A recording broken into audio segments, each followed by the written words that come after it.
Welcome to Smith's Lawn, home of the Guards Polo Club and the setting for the start of the Jowl series. Here in Windsor Great Park, with Windsor Castle as the backdrop, His Royal Highness the Duke of Edinburgh arrives to be welcomed by Mr. Koji Shinmasi of Japan Airlines, the sponsors of this event. The band of the Irish Guards adding a military flavour for these matches, where we will see some of the most exceptional players in the world exhibiting their skills in this fast, furious and ancient game. Polo began in ancient Persia around 2,500 years ago. No one exactly when, but what is certain is that it's always been dangerous. One particular Persian king whose son died on a polo field responded by executing all the other participants. European tea planters first learned the game from the Manipuri people of Assam in northeastern India, where every group of villagers had its own team. In 1859, Joe Shearer, the father of modern polo, founded the first European club. The first official game in England of so-called hockey on horseback took place 10 years later at Hounslow Heath between the 10th Hussars and the 9th Lancers. It was a great success, the number of teams multiplied, and in 1880 a polo game was even played under primitive floodlights. But it was in Latin America where the game reached its pinnacle, and where particularly in Argentina the game continues to be played at the highest level. Not only do the players have to be very fit and very agile, but the ponies as well spend many, many years being brought up to a condition and a level of skill and ability which enables them to come out onto the field of play to compete at this level. They're generally brought in as around about 2 or 3 year olds. They play very gently for a few years, and then at 6 or 7 they're ready to hit it. They have to be very quick, agile. They have to be able to stop, obviously. I mean, a very fast pony is not much good if it doesn't stop and turn. And it's heart, really. I mean, they have to have a big heart, they have to try it all the time. She's been with me for many, many years. I won like 6 Gold Cups with her here in England. She won Best Playing Pony in every tournament that she played here in England. Coronation Cup, the Gold Cup. And I think she's one of the best horses I ever played. And she's one of the best horses still in England. She's called Nonny Nonny? Nonny Nonny, yes. Where did the name come from? It comes from my father gave her the name. She comes from my father. And Nonny Nonny means when you go to the kids and say, let's go for a siesta, you say, let's go Nonny Nonny. And these beautiful ponies all looking forward to the match ahead. Look at them, ears pricked, ready to go. John Manconi, patron of the Alcatel High Goal team and a very interested spectator. In the High Goal season in England, which is about last 3 months, you've got 4 players. They need 6 horses each approximately per match. That's 24, and to do the 3 months you probably have to double that. So you need somewhere around 50 ponies to be able to compete. And polo ponies have developed since the old days. We saw the 14 two-hand ponies coming out.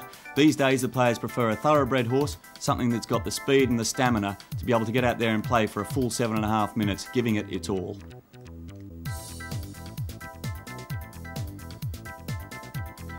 Polo is played on a field 300 yards long by 160 yards wide.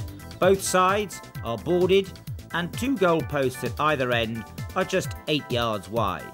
Superimposed on this field are various lines at 30 yards, 40 yards and 60 yards, which is where penalties are taken from depending on the severity. Here you can see the sheer enormity of the field, 13 acres in extent, in which you can fit 7 football fields. The main rule of polo is based around what is commonly known as the right-of-way or the line of the ball. When the ball is struck, it creates an imaginary line along the ground, and the player that follows nearest to the angle of that line of the ball has the right-of-way. The player in the yellow shirt is riding across the right-of-way of the player in the blue shirt.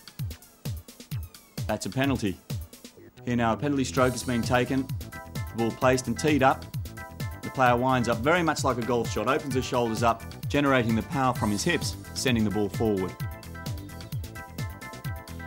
A game consists of 6 periods of play, known as chukkers, each of 7 minutes duration, although the clock stops whenever the whistle is blown. A bell is rung at the end of 7 minutes, which indicate that up to 30 seconds of play remain. There are 4 players on each team. The number 1 has to get out in front and score the goals.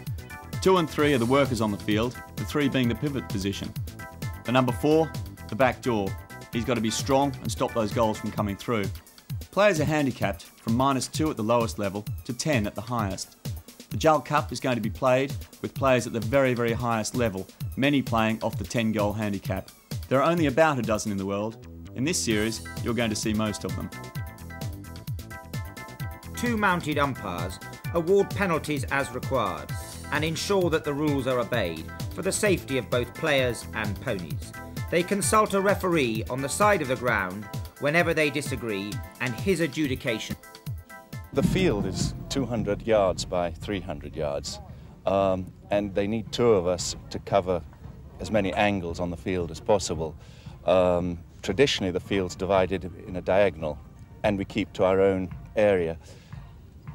The object of this is simply to split the field in half so we can both cover as much of the play as possible. One person, it would be impossible to cover the whole play. There are very few technical rules in the game.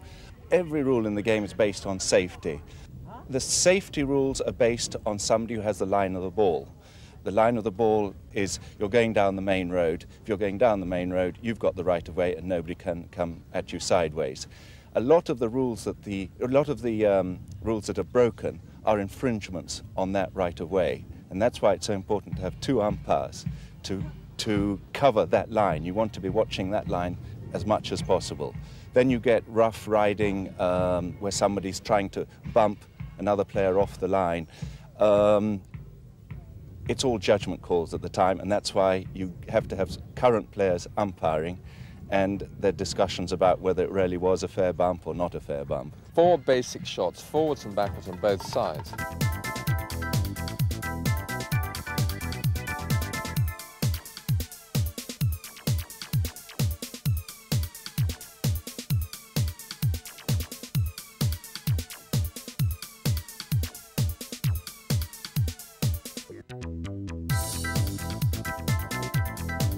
Next shot is a shot probably on this side, passing under the neck as it sounds, and the tail shot is a backhand shot which will pass behind the tail as a defensive shot. Another main defensive play is hooking an opposing player's stick, which you may do provided you are on the same side of the pony and do it below the level of the shoulder.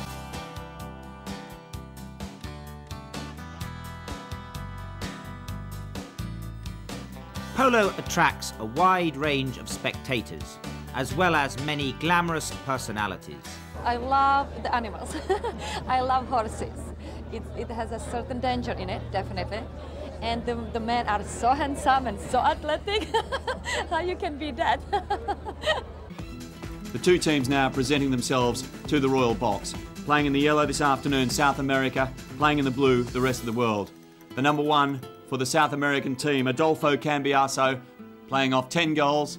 He was put to 10 goals in the United States at the very tender age of 16. All the year I live in my country in Argentina, and I have all my horses and everything. I start very young. And from there, with my brothers and my sister and my father, everybody play polo in my family, so I start from there. Playing in the number 2 position this afternoon, Alejandro Diaz Alberti, thankfully shortened down Peaky Alberti. He's a great player. We've seen him around a lot. He's going to come out with some dynamite this afternoon. I will play number 2, so that is like kind of worker. You have to work for the other ones a little bit to help the number 3, to help the number 1. So it's kind of worker of the team, you know. Horacio Heggie playing in the number 3 position, and rightly so. One of the great family of polo players from South America. This man's been on 10 goals for some time, and he's going to remain there for some time. The number 3 have to organize a little bit and to make the plays and to settle the plays, and well, that's what I try to do. And Eduardo Heggie, cousin to the number 3. This man is phenomenally strong, suits the back position perfectly well. I know he's going to have a great afternoon. They say I'm tough, I'm strong. I'm more strong on a horse, and I'm a good rider, and I use the power of the horse to take the man out and to hit the ball. And for the rest of the world, playing at number 1, Ben Amina Raja. He comes from another great polo family dynasty and is known as one of the true gentlemen of polo. I had played number 1 at the beginning of my career, and I was very successful, and then for the last probably 6 or 7 years I I have been playing 3. So for me, it's a nice challenge and a nice comeback to that position. I'm really looking forward to play. At number 2, from the Portales club in Mexico, Carlos Gracida, arguably one of the most talented players in the world. I'll be doing the most running of the team. The number 2 is the most busy position. You have to really attack and defend and score goals. So he's really one of the toughest. At number 3, also from Mexico, his elder brother Memo Gracida, the ultimate professional who prides himself on his organizational skills. Well, as a number 3 player, you always have to be basically the quarterback or the organizer in the team. You have to be, in a way, a liaison between the forwards and the back. And closing the back door at number 4, Howard Hipwood, the highest-rated English player and a phenomenally strong hitter of the ball. It's easiest to equate it to the fullback in rugby. You know, you need safe hands, you need cool head, you need strength. The rest of the world versus South America at the moment. South America with control. This is Adolfo Cambiaso. Howard Hipwood on the near side makes the backhand shot. Horacio Heggie comes in now, picks the ball up beautifully, trailing towards goal. That's a lovely cut shot. Where's it going? Hipwood's there. It's off the post and behind. And the player's sticks are up. Looks like they're appealing for that coming off a defending player's stick. And here we get a chance to have a look. Horacio Heggie, look at the way he cuts that ball beautifully across towards the goal mouth. In comes Howard Hipwood, and yes, it just clips his stick and over the back line. Now what happened there is the defending player puts the ball over his own back line, and we therefore get a safety 60 from 60 yards out. Eduardo Heggie takes it. He lofts it beautifully, a beautiful example of how to take a penalty in polo. Look at the way he achieves the balance. Head down, looks up, no mistaking that, and through it goes. Horacio Heggie again on the attack for South America. Takes the ball on the near side as Howard Hipwood comes in defence. Horacio just trickles the ball along. Hipwood makes a stop on the near side there. Was Piqui Alberti, but he's been caught out there by the attack of Benjamin Araja. Well, I think Benjamin Araja was coming down that line we talk about in polo. Piqui Alberti had an offside play, and therefore will now get a penalty awarded to the rest of the world. Memo Gracida just takes this one forward to the centre of the field. He asked the 2 umpires where it should be awarded, and they've said from the middle of the field. The blue team were attacking. That is why the ball is taken forward and placed down now by Memo Gracida for what we call in penalty a 5B.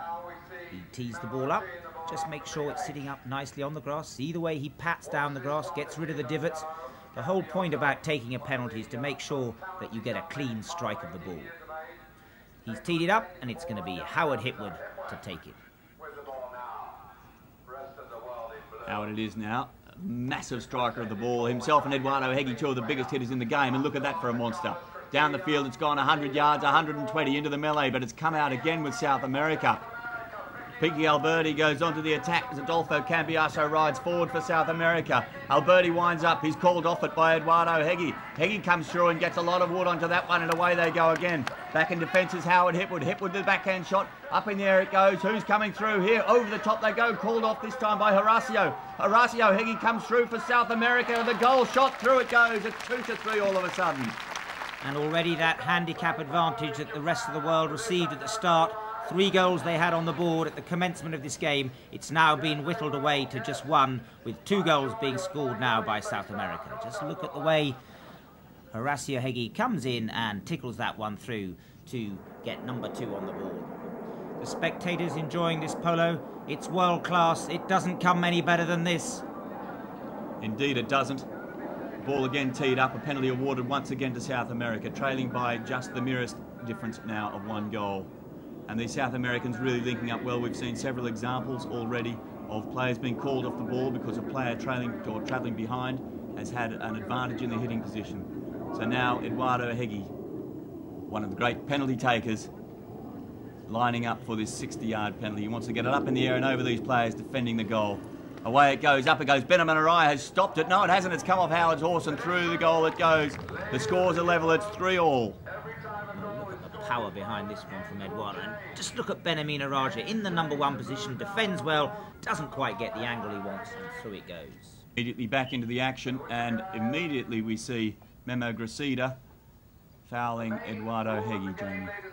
Yes, well, we talk about this right away. Now, look at it. There's the number 4, Eduardo Heggie, dead down. And then, look, Memo Gracida comes right in front of him, impedes his free ride of passage. That's why Eduardo appeals for the foul, which the umpires uphold.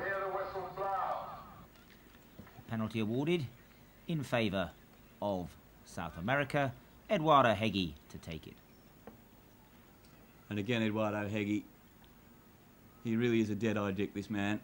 Winds up against a 60-yard penalty, and look at that one. He's not going to make the same mistake twice. He nearly got the last one stopped. This time he puts it away up in the air. There's no stopping it. And very quickly, South America have gone into the lead.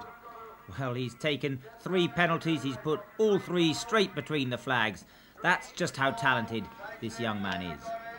Memo Gracida turns the ball for the rest of the world. Lofts that ball away across the field. It goes, and here they come now on the attack over the top. Howard Hipwood. Oh, what a hook there! And around they come, and all of a sudden what was all go is all stop. The players now have got to get the ponies around. Who's going to be the first one to it? That's Eduardo Heggie. Also in there, oh my goodness me, there's a little collision there. And the whistles have blown, and that will take us to the end of the first chukker, with South America leading 4 goals to the rest of the world 3. So as the players ride off, we're now going to take a chance to look at one of the more interesting plays in that chukker. We're going to do this after every chukker that is scored and have a chance to explain it to you. So Howard Hipwood, he came in, he took this penalty. Just look at the strength of that one. He drove it way up into the air. The ball's gone a good 120 yards down the field. It lands nicely. It's picked up now for South America by Adolfo Cambiasso. Now just look at the way Adolfo goes forward. Piqui Alberti picks the play up. Now what happens here is Piqui goes for the shot and he gets called off it, and coming through from the rear was his number 4, Eduardo Heggie. Great teamwork there. And look at the way Adolfo rides against Howard, and we get him called off again. In comes Eduardo Heggie. This time he's called off by Horacio Heggie, who manages to put it away between the flags. What we had there was great teamwork, anticipation, and that's what it's all about, Jim. Absolutely, Jamie. The South American team really are combining terribly well indeed. And the result, of course, first chukker, they've got 4 goals on the board, and the rest of the world have yet to score from the field of play. They're still meandering along, really, with that 3. So the players just coming back onto the field now, getting ready for the start of the second chukker. And polo is a unique game in that ends are changed after every goal is scored, and that's something to bear in mind. It can be a little confusing. So here we go again now. Oh, Eduardo Heggie going back in defence. I don't think he's been... Oh, he hasn't been able to stop. Horacio has, though. Turned that around under the tail shot, the one we saw earlier. Piqui Alberti waiting very, very nicely to pick up that attacking shot. Now Alberti shoots the ball forward. Coming through there, I think, is Horacio. No, it wasn't. It was Eduardo. And Eduardo Heggie, you see on this replay, couldn't quite get the backhand shot. And Horacio came in and changes the play ever so quickly. That's what it's all about. End-to-end changes. Now it's Howard Hipwood. Again, strikes the ball beautifully. He's hitting very well indeed today. The field playing beautifully well. And look at these ponies galloping and giving their all. Into the fray now comes Carlos Gracida. Gracida strikes the ball beautifully on the near side. Going goal about it again. The South Americans have stopped the ball on the goal line, and around they come again. Eduardo Heggie, this is a great team indeed, the South Americans. This now is Adolfo Cambiasso. He picks the ball up and he drives it away and out of play. This is a tremendous field. The play is absolutely superb, Jamie. Great open polo. That's what we like to see, is when the game is opened up. They don't turn the ball. They do the backhands. Look at Carlos Gracida there. Picks it up beautifully on the near side. And I think you'll get Piqui Alberti coming in with a great... Look at the way he comes in. That's what we call a tail shot in polo. Beautifully executed by Piqui Alberti. Goes right under the tail of his own pony. Now the backhand shot by Eduardo, turning again. Once again, the rest of the world come on the attack with the backhand shot, but very quickly it's a yellow shirt. Now Howard Hipwood steaming through. He's a great man for diving on a loose ball, is Howard. Very exciting man indeed to watch. Howard takes the ball away. Now it is Carlos Gracida again for the rest of the world. They're trailing, remember, by 1 goal at the moment. It's Carlos now for the goal shot, and there's a spare goal post on the ground there, I think. Thought for a moment there one of them had fallen over. Well, I think Carlos Gracida was going to try and take what we call an under-the-neck shot. Look at the way he reaches out. He comes in, he's trying, he's urging his horse forward, and finally he realises the ball's going to beat him and just lets it drift out of play. The score remains trickling down now towards the end of the second chukker. Still South America 1 goal with the advantage, and Adolfo Cambiasso shoots for goal. What a tremendous skill. Unfortunately, the ball has gone wide, so we're going to go into the end of the second period. Still South America 4, the rest of the world 3. Well, last time we watched team play, this time we're going to take a look at passing play. Now look at the shot from Howard Hipwood. He sends it up to Carlos Gracida, who takes out the whip. He's been urging his pony on. Look at the way he takes it nicely on the near side. He runs over the ball, and in comes Picky Alberti. Look at the tail shot he sends there. Picked up nicely by his number 4, Eduardo Hegyi, who passes it up to his number 1, Adolfo Cambiaso. This is the way to play polo. One player to another as Adolfo puts it over the boards and out of play. The spectators enjoying it as well. We're back into the action. Chukka number 3, the score. 4 goals to South America, 3 to the rest of the world. Benjamin Araja there left the ball behind. Little backhand shot by Eduardo. Sets Adolfo Cambiaso on the way. Cambiaso on the near side, following up nicely. It's Picky Alberti, and boy, does this game move quickly. On the near side, Howard Hipwood. Has he made enough of it? I don't think so. And look at this man now. It's Adolfo Cambiaso. What a skill this man has. What a genius he is. And was that a goal? I think he pushed it just wide. He turned the ball quite stupendously. That's why he's the most talented player in the world. Wonderful stick control. Just look at the way he turned his pony around. In he comes. He takes the under the neck shot, and he just pushes it to the left-hand side of the flags. And there's the whistle. We'll have a slow motion to just describe the penalty there. But Howard Hipwood there came across in front of Adolfo Cambiaso. In comes Adolfo, and you see Howard there. His horse's buttocks just being ridden into by Adolfo Cambiaso. He didn't have the free ride of passage. So a relatively simple little penalty awarded to South America, put convincingly away by Eduardo Hegyi to take the score to 5 goals to South America, with the rest of the world remaining on 3. 2 minutes gone in the third chukka. Now the backhand shot, and again South America well on the attack now. A lovely shot by Benjamin Araja. It's stopped though by Picky Alberti on the near side. Couldn't come off. It's Picky Alberti again. Alberti again. He's not making as much. Oh, there's another tennis shot by Alberti. These guys are fantastic. How I'd love to be able to play like them. Now on the near side, Adolfo Cambiaso. What tremendous skill these players are showing. You can't appreciate how much work, how much effort goes in to make these players that good. Adolfo Cambiaso around the corner. They come. It's in front of the goal. Picky Alberti on the near side. It's left on the goal line, and it's tidied up there by Howard Hipwood. Benjamin Araja now. No, he's left it there for Memo Gracida. Gracida gets a little piece of it. Still Gracida. Now he's in control. Is it going to make it up to Benjamin? Ridden out of it hard by Adolfo Cambiaso, who opens up on the near side now and turns the play again. Now Horacio Hegyi leaves it behind. It's picked up by Carlos Gracida. Gracida, the backhand shot back in towards the field of play. First one to a Benjamin Araja's there. He's left it though for Memo Gracida.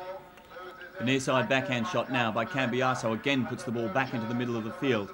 Players reforming. Every time this backhand is played, the players have to reform, regroup, think new tactics. Benjamin Araja is the man who struck the ball. It's picked up though now by Memo Gracida. Memo works his way down the far side though. This is great play by Memo Gracida. Winds up for the next shot. Now he's been called to leave it. Benjamin Araja comes through and drives that one forward. Here they come now, the rest of the world on the attack at last. Backhand shot by Horacio Hegyi. Turns the play. Beautiful play by Alberti, but look at this man now, Benjamin Araja, playing off 9 goals, takes the ball forward. It's Benjamin Araja for the rest of the world. Can he put one on the board? Benjamin Araja with a goal shot, and finally they have broken the duck and they're on the board.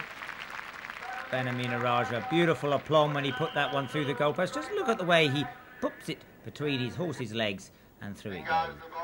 So the umpire rolls the ball in. We're underway again, and now South America have only the 1 goal advantage, 5-4. Carlos Gracida goes back in defence again for the rest of the world with a backhand shot coming through nicely. Big brother Memo picks the ball up on the near side, but now it is Eduardo. He's on the near side for the backhand shot. Picked up by Horacio under the neck. Away they go again now. Picked up by Eduardo. Eduardo's there, takes the ball away. Ooh, and Eduardo appealing for a foul there. And I'm not too sure that he wasn't quite right to appeal for the foul. So Benjamin Araja now, the first bell is gone. There are only a few seconds left to play now as the near side backhand from Eduardo once again turns the play, and again the players having to rely on the horses to come around. Over the top they go. Picky Alberti makes the backhand shot. Here we come now. The ball's left behind though. Adolfo very uncharacteristically leaves it behind, and it's left now again for Carlos, who makes the backhand shot for Memo. Memo comes in. The ball bounces very unkindly for him. It's left there on the edge coming through. Who's this man? Horacio, I think, has put the ball onto the boards. He has. And that's the end of the third chukka. And the opportunity to see Memo on the attack again. Just look at the way he's urging it forward, and then he gets called off by his teammate Benjamin Araja. Now look at the overlap that creates, although Memo Gracida doesn't take capitalisation of it, and the ball is backed and picked up now by Picky Alberti. Nicely met there by Benjamin Araja. He urges his pony forward, looks up, makes room for himself, still tapping it towards the goal mouth. In comes Horacio for the challenge. A beautiful time shot through the goal mouth it went. So, child, Dog, young and old, it's half-time and the tradition of treading in, the idea being to replace all the divots to improve the feel for the second half of the game. And there you see all the public doing their bit. Well, it's only half of the match. We don't know what's going to happen, but we start 3-0, losing because the handicap. And well, now we start going better and we start putting some goals in. The field is very bad. You can see that the ball bumps everywhere and it's very difficult to score. So I don't know. We are going to try to keep the score like that. We had some bad breaks from the back position. We had some mishits and some fouls, and that's what is costing us. I think at the end of the last choker we got organized and we kind of even the things or dominate a little bit. So hopefully we'll get, Howard and I will get organized in the back and get plenty of clean balls to the forwards. You know, all the balls are coming, not clean shots. So, but I think it's going to get even faster now. Oh, Memo wasn't lying indeed. We're going flat out now as Carlos on the way to goal for the rest of the world. Pops it up in the air. Eduardo goes back, but there's not going to be any stopping that one. And the scores are level. And Carlos Cressida looks like he's riding Noni Noni. He said it was a great pony before the game, and she's certainly out there doing her stuff as the ball goes through the mouth. Piggy Alberti. Now the South American team perhaps stung a little. The score's level only for the second time during the match. The backhand shot by Howard Hipwood turns the play. Piggy Alberti's there. He's called off it though by Eduardo, but it's Piggy though to pick up the loose play. Just players reforming now as they organise themselves, heading goalward bound. Defence comes in now, and the backhand shot by Carlos takes the ball out towards the board. It's in the melee at the moment. This is Adolfo Cambiaso, hooked out of it though. Following up nicely is Eduardo. Eduardo shoots, and this time wide. Well, Eduardo Heggie will be disappointed with that one. He doesn't miss too many from that close to goal mouth. The score's still level on 5 apiece. We've got a great tough spectacle here this afternoon, Jim. Absolutely, Jamie. When you have 8 players out here of this calibre, it's bound to be close.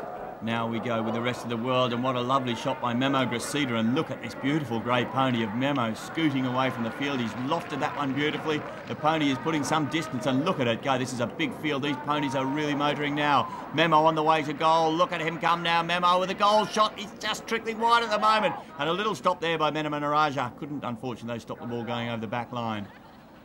Benamin reached out. He was trying to keep it in play. Just look at the way Memo comes in. He just misses it there, tries to get the angle, in comes Benamin Araja, but the ball over the back line first of all. Incidentally, it's still in play until it's actually physically crossed the line. Carlos Cressida across the top, Piki Alberti across the top. Nothing like that from Memo though as he passes the ball on up to Howard Hipwood. Howard winds up and can't get a hold of the next shot. Now it's picked up though by Memo. Memo still in the attack, and this great pony is working very well from the little pass, and that's a lovely bit of play there. Oh, and look at Eduardo working hard there to get the advantage over Carlos. Really got the pony working for him. Unfortunately couldn't make much of that one though. Oops, and there's a pony come down. We've just seen out of the left-hand side of the screen. And Howard Hipwood there, I think he's having a smile. He's a really tough bloke, I tell you what. He's probably hurt the ground, I would have thought. Well, Howard, he's got quite a large backside, plenty of cushion there. And here, oh, and just look there, Howard's horse stumbled, Howard came down. Fortunately, both player and pony none the worse for that little tumble, but it just shows what can happen in polo. It really is a tough game, and a lot of people think that it is a game played by people just to pose. Well, I can assure you that is not the case. These are very tough individuals and even tougher ponies. We've been speaking about the rules of polo, and maybe you're getting a little feel why we have it. It's for the safety, first of all, for the ponies, and secondly, the players. That's Kerry Packer watching the game. Yes, Kerry Packer, the owner of the Elliston team, high goal team, well known throughout the world. Cambiaso makes the backhand shot, and now it's Howard Hipwood.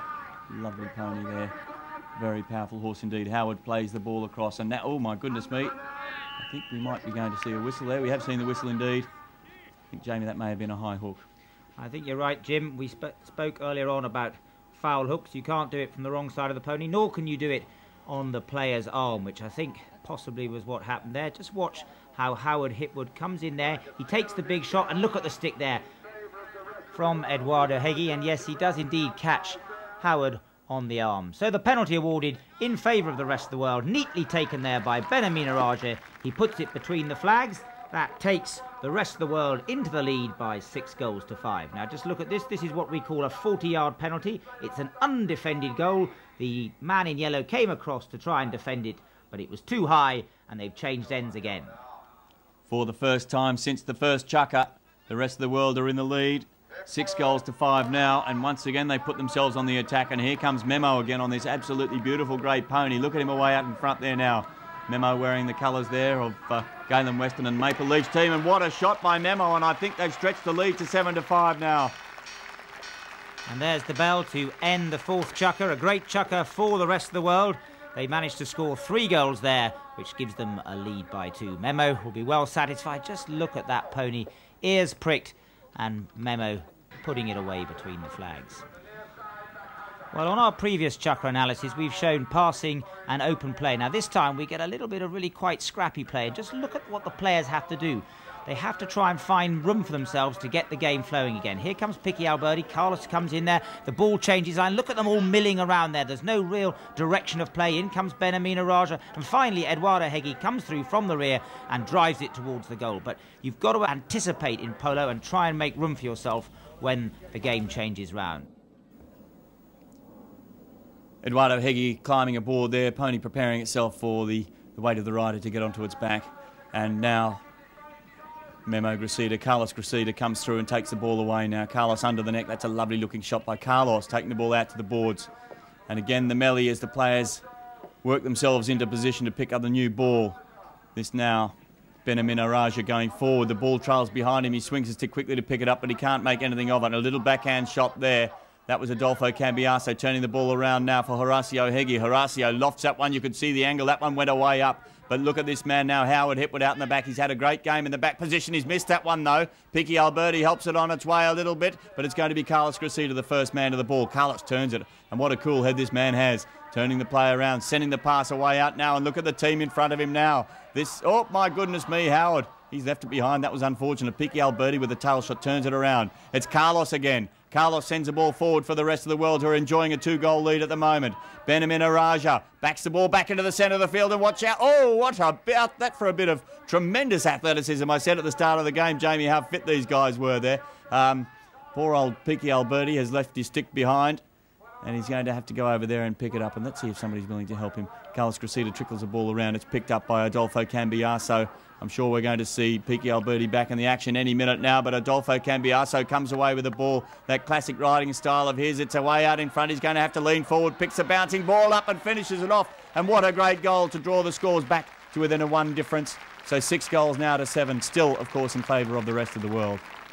Well, Adolfo Cambiaso there, beautiful individual play. Remember, he had one of his team members off the field. Not very gentlemanly, I thought of them not to wait for him, but in polo, that's what happens. You can keep going. Look at Adolfo Cambiaso motoring down towards the goal mouth. Memo Gracida giving chase, but Adolfo, sure as a bell, puts it down and gets another one on the board. Another chance to look at the great stick work. Just look at the way he's looking at the ball. Beautiful balance, picks the ball up on the bounce.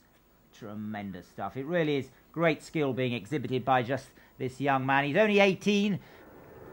Yes, only 18 indeed, and showing such tremendous skill and coolness, and the pressure on out here at the moment is phenomenal. As Carlos Gracida, again for the rest of the world, comes out with a play. Look at Eduardo chasing him. Look, going back as well in the red helmet is Picky Alberti. It's Carlos at the moment now. The shot under the neck. That's a lovely looking shot from Carlos. Look at that one angling in towards the goal. Across the face of the goal and wide, and just by a fraction that time.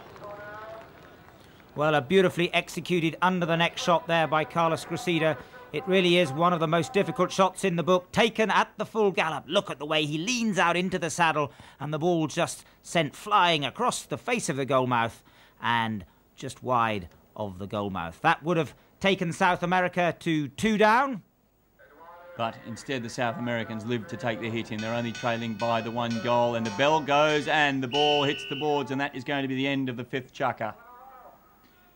Carlos Gracida looking around, trying to find a teammate. In comes Memo, but it's stolen by Adolfo Cambiaso. He really is dynamite, this young man, and Memo Gracida, giving chase, can do nothing about it as Adolfo takes it away and puts it between the flags.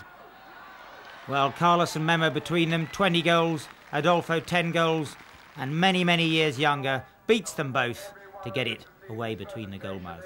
Certainly the crowd enjoying it, as is Mr. Kozi Shimasi, and we're into the 6th. Indeed, the 6th and final chukker of this match. The rest of the world at the moment still enjoying that 1 goal advantage. as Horacio Heggie comes up with the ball this time now and steers it away towards the goal. Just gets tangled up a little bit there in the legs of Benjamin Araja, but no mistaking that goal there by Horacio Heggie. The scores are level now with almost the entire last chucker yet to play. Horacio Heggie, plenty of time there. Just look at the way he looks towards the goal mouth. Benjamin Araja is in front of him, Picky Alberti behind him, but makes no mistake as through the flags it goes. So again, the ball rolled in, the ends are changed. We're underway again there, and the shot by Horacio Heggie sends them away again. This is Adolfo Cambiaso as going back in defence as Howard Hipwood. Cambiaso this time leaves it behind. First one to it now is going to be Horacio Heggie. He has Carlos Cressida in very close attendance there, and there's quite a melee there on the boards, and I tell you what, this is not a game for the faint of heart, that's for sure. Look at them all there milling around on the sideline. It comes up though with Horacio Heggie, who thinks the only way out of this is to power it through. It worked, but only for the time being, as Howard Hipwood takes that one under the neck and lifts it away across the field. And look at that for a play by Eduardo Heggie. Heggie now with a cut shot, what an angle, and that's a great cut shot. The anticipation though by Howard Hipwood, he's missed the backhand shot, and the South American team going to the lead again. It's all of a sudden South America 8, the rest of the world 7. Wonderful wide open polo. In comes Howard Hipwood, but he can do nothing about that one with the backhand shot.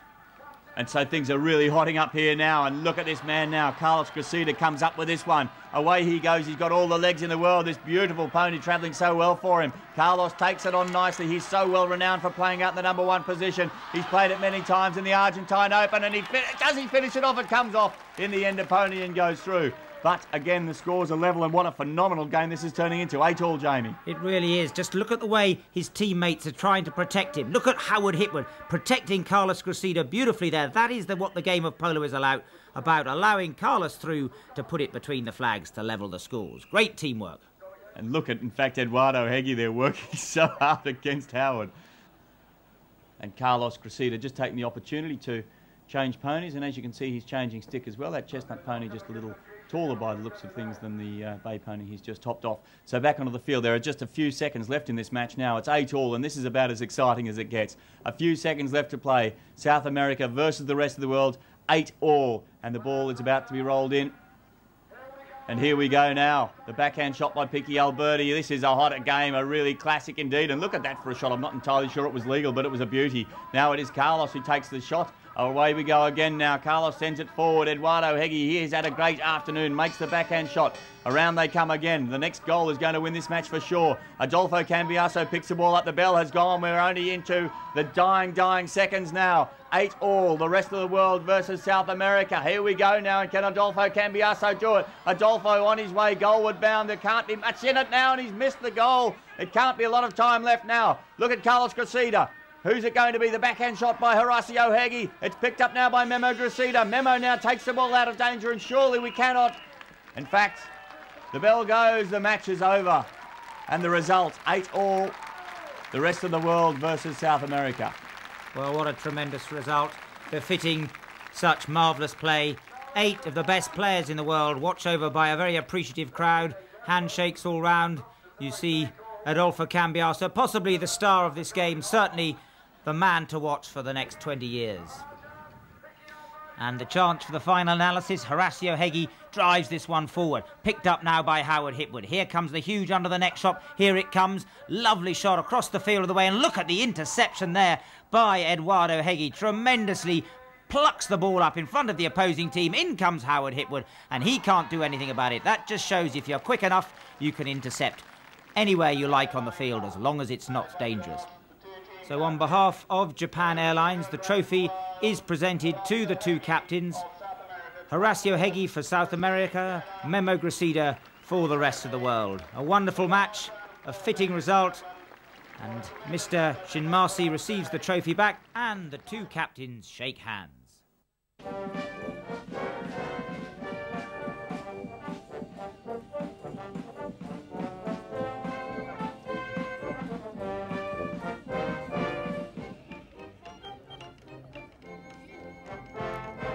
The second match of the Jowl Series here at the Guards Polo Club is Royal Highness the Duke of Edinburgh, President of the club, receiving a presentation from Mr. Cozy Shinmasi on behalf of the Duke of Edinburgh's award scheme. Well, polo would not be polo without celebrities. Annabel Croft enjoying the food and wine, and also Paula Hamilton just settling into a particularly sumptuous lunch.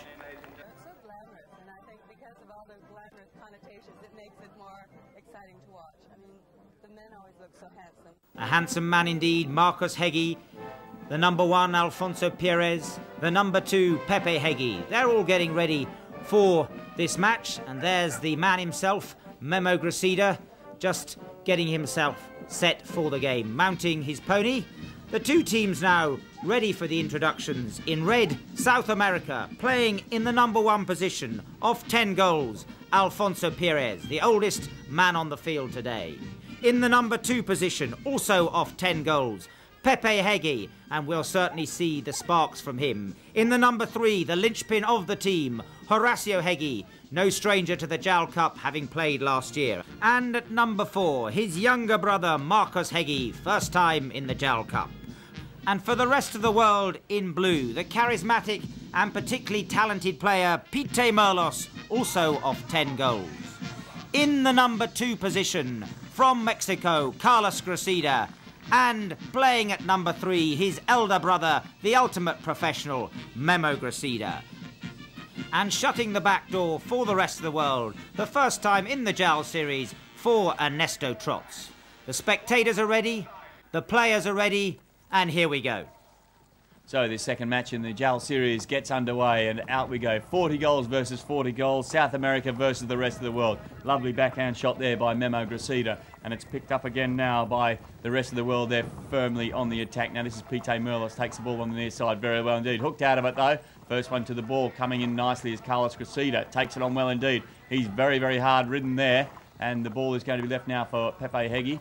And Pepe's pony just stumbles there a little bit. Carlos can't get a hold of the hook there, and Pepe makes a lot of that shot and takes it out. And it's Ernesto Trots now who collects the ball, controls the pony, and look at the way that pony's working for Ernesto as he opens up the shoulder, shoots for goal. This is going down towards the goal. It's a lovely looking shot. Carlos is there, and Carlos has steered that one through.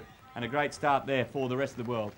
Yes, indeed, Ernesto Trots, big black pony, drives the ball down towards the goal mouth. Look at the way Carlos just checking up there on the little grey pony, gets the little backhand tickle. Great polo. And this is fast and furious stuff indeed. And look at this now, one on the board for the rest of the world and one straight back for South America. Well, if this is the way we're going to go all afternoon, we've got a feast in store, and under the neck there from the number 4, Marcos Hegyi, pops it away to level the scores. Well, this is a great start to the game, Jamie. This really is tremendous. 40 versus 40, you don't get any better. Here we go now. Pepe Hegyi, although he's earned himself the whistle.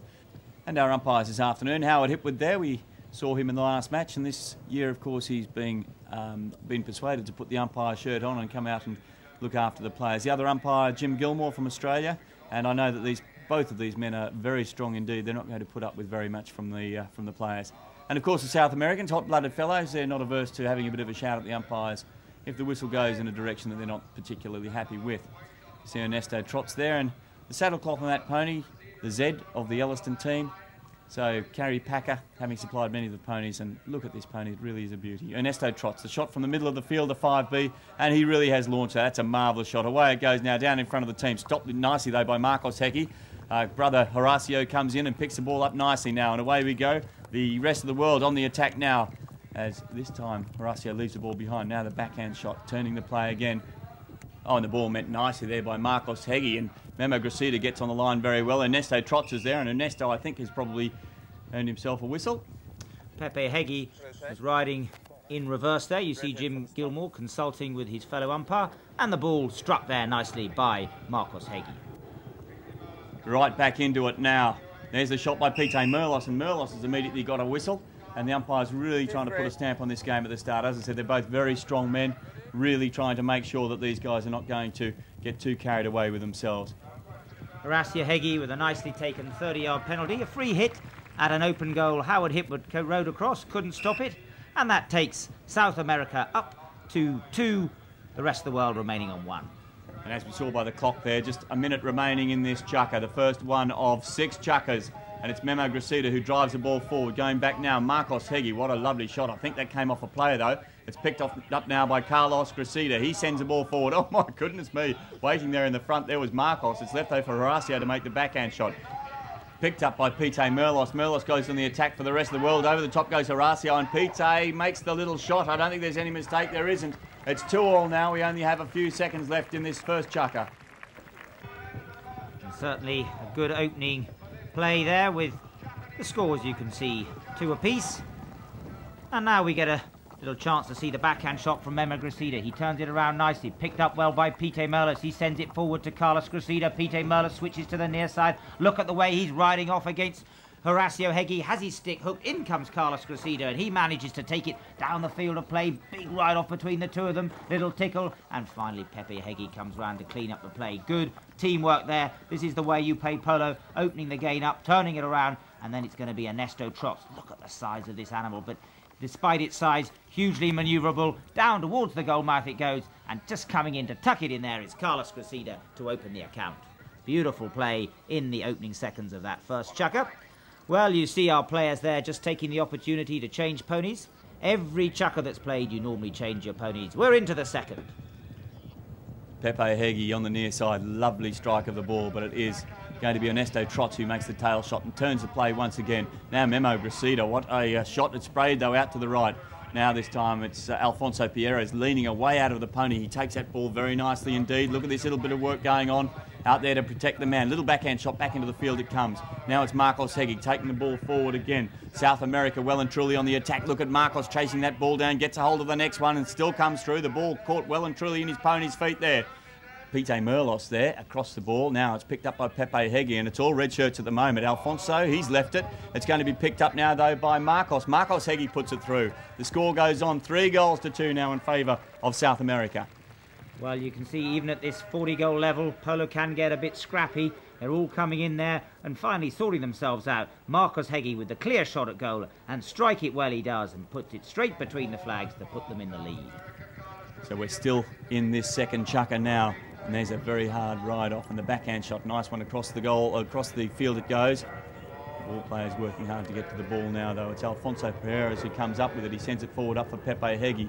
Pepe is going to be hard ridden there though. And he's taken out of the play by Ernesto Trots, who's the first one to it. It's going to be on the near side. This is Alfonso Pierres, and look at this man go now. Alfonso on the way, takes it from right underneath his pony. Coming back in defence, so Ernesto Trots really has launched that one away, and look at the ponies running. This is magnificent polo. What a fantastic setting it is. Now the backhand shot. Back in towards the goal we come. It's black shirts again as Carlos Gracida comes onto the ball. Gracida with his brother Memo behind, picks the ball up. Memo goes forward for the pass, but Carlos has left it behind. Backhand shot by Pepe Hegyi.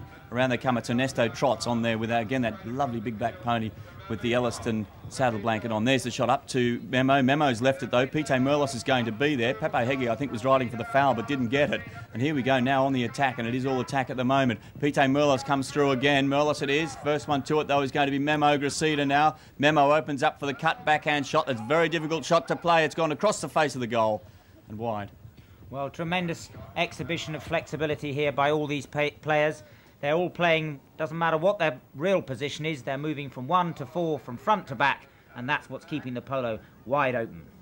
Certainly is. Marcos Hegyi comes in from the back line, drives that one 100, yeah, 150. It's almost up to the halfway mark. That's a very, very big hit indeed. First onto the ball again, Memo Gracida. We've seen a lot of him. That's Pepe Hegyi in the background. That, though, was Alfonso Pierres. Ernesto Trots is there. Still Pepe. Pepe on this very white-looking pony. Now Ernesto. Ernesto has let go of that. He's got a big hit, this man, indeed. And away we go again now.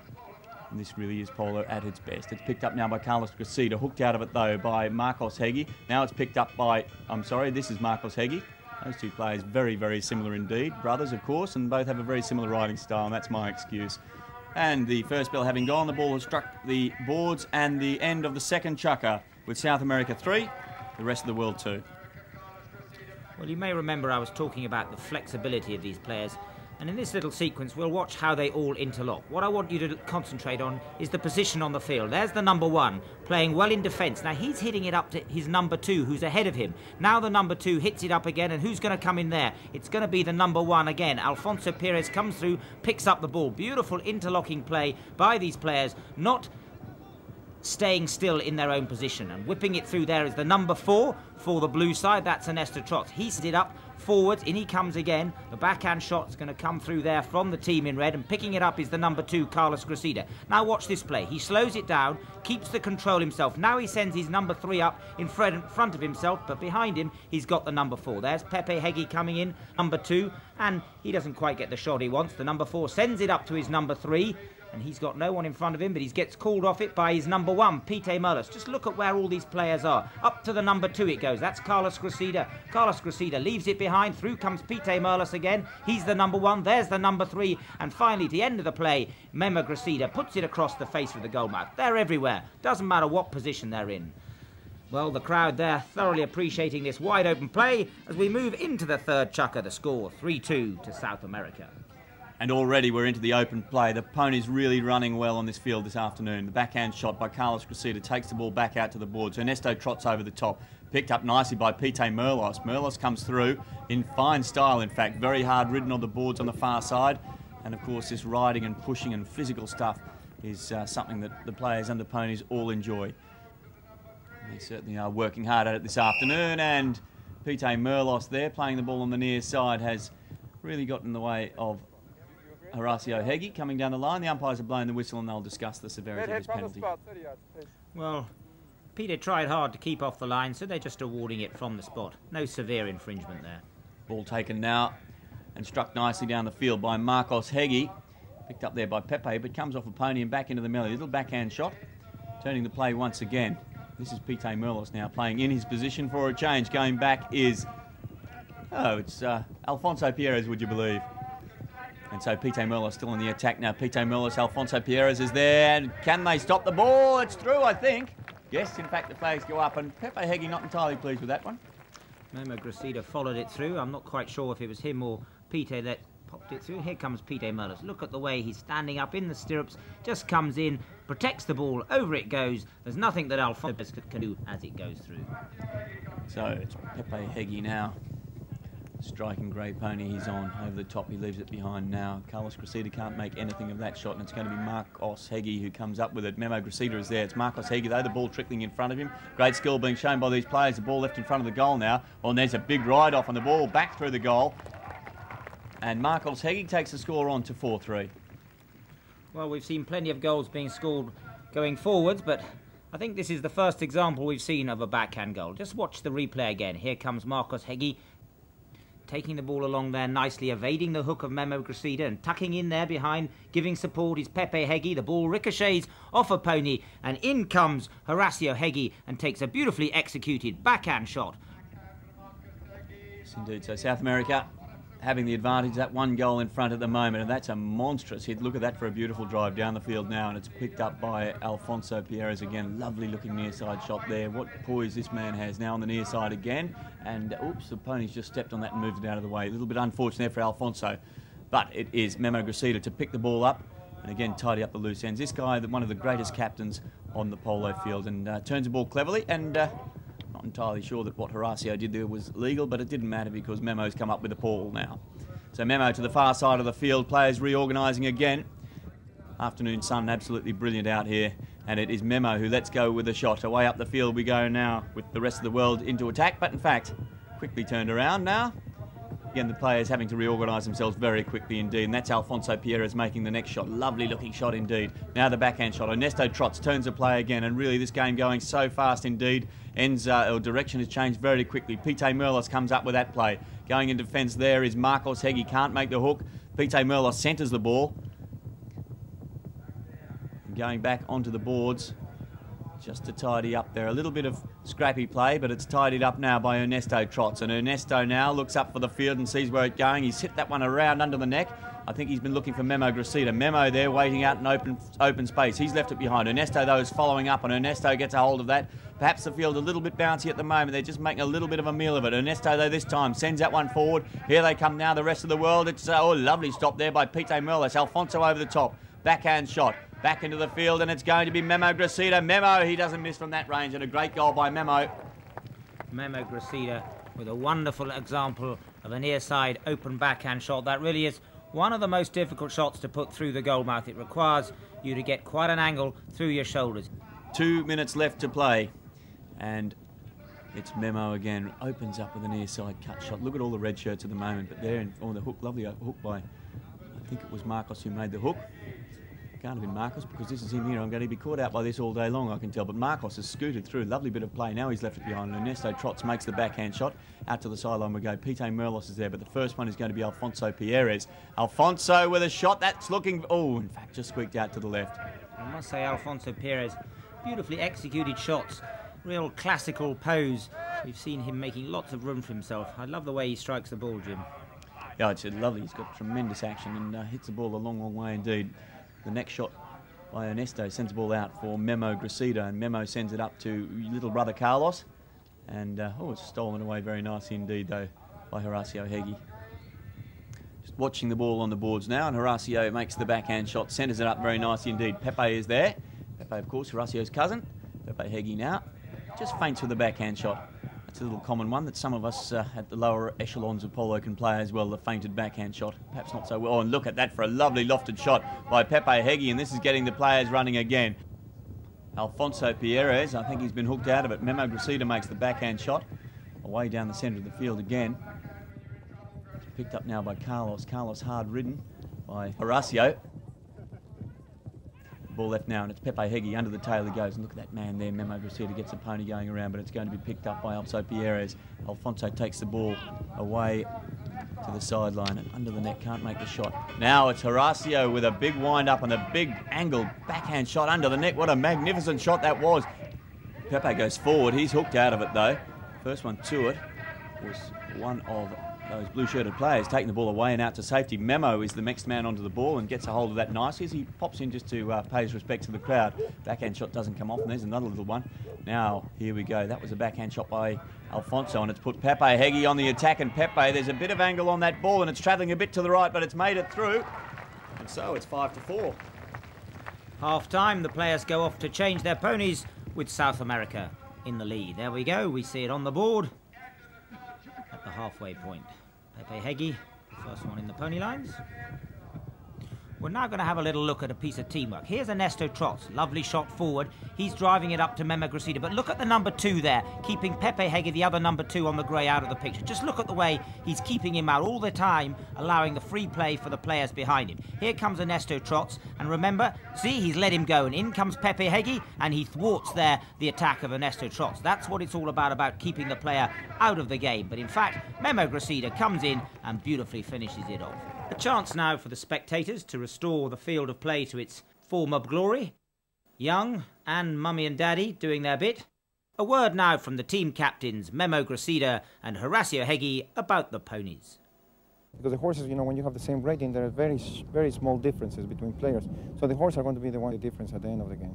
Do you have a favourite horse? Because I know that you ride a number of horses during a match. Yes, we all, you know, they're all individuals. Therefore, we always have our favourites, you know. And sometimes in the crucial matches, we always come back on them. And as we call it in polo, we double them, you know, probably in the second choker and in the last choker, in the sixth choker. And today in particular, I'm playing a very outstanding horse called Sila. She's a 6-year-old mare from the United States, and I consider her a champion in the sport. When you are playing 40 goals against 40 goals, you cannot expect a big difference between the players, so you have to expect it on the horses. So the horses are going to make the difference today. The team that have horses ready to play this match are going to win. I don't know who is. So as the crowd retakes their seats, it's the start of the 4th chukker. 5-4 in favour of South America. Players line up on the umpire now. Ready to go. 3 chukkers left to play in this match, the JAL Cup. And away we go. 40 versus 40, and immediately we come out. Ernesto Trots gets a hold of the ball and sends it nicely. That's gone 70, 80 yards down the field. That ball is made of very, very hard plastic. Coming in to spoil the play there was Carlos Gracida. It's picked up, though, by Ernesto. Oh, and lovely bit of play there behind him by Pete Merlos. Merlos on the near side. What a great shot by Merlos, and I think it's been finished off. I don't think it needed to be finished off, actually. I think it might have been Pete Merlos who scored the goal. Well, Pete Merlos or not, it's immaterial. They've levelled the score on 5 apiece. 5 all. Partially through the 4th chukker. Under the tail, the shot by Marcos Heggie. And that ground an absolute picture after the crowds have gone across and put the divots back in. Over the top goes Marcos. It's left now to be picked up by Carlos Gracida. Carlos makes the play down the field for the rest of the world. It's picked up by Pete Merlos again. Pete on the attack. He's having a great start to this second half. Now they're coming into the fray. is Alfonso Pierres. Alfonso clears for Horacio Heggie. Horacio now opens up with a shot and drives that one down the field. That's opened it up a little bit. It's been a little bit scrappy from time to time. Now, though, the backhand shot by Trots turns to play again. Trots a lovely rider, lovely hitter of the ball. It's picked up, though, by Memo Gracito. Memo under the neck, takes the ball away, and off the boards the ball bounces. Pete Merlos now comes in. He hits the ball under the neck and gets the rest of the world on the attack. Now, Pete puts the hammer down, the accelerator really put on, and Pete Merlos makes the shot, and the ball just taken away by Alfonso Pierres, and that's Pepe Heggie. He was desperate there to stop that ball going over the back line. He's taken the shot on the near side, though, and popped the ball out of play. Good interlocking play there by the red team. Howard Hipwood will line them up. Remember, the clock continues to wind down when the whistle isn't blown. Ball on the boards again. Now Carlos Gracida again, now nicely on the near side. And these players do make it look easy. I can tell you it is not easy at all. They really are phenomenal athletes. Carlos Gracida now, and there's a player behind and earns himself the whistle. And look at, in fact, it's Ernesto Trots. Not too pleased with that whistle.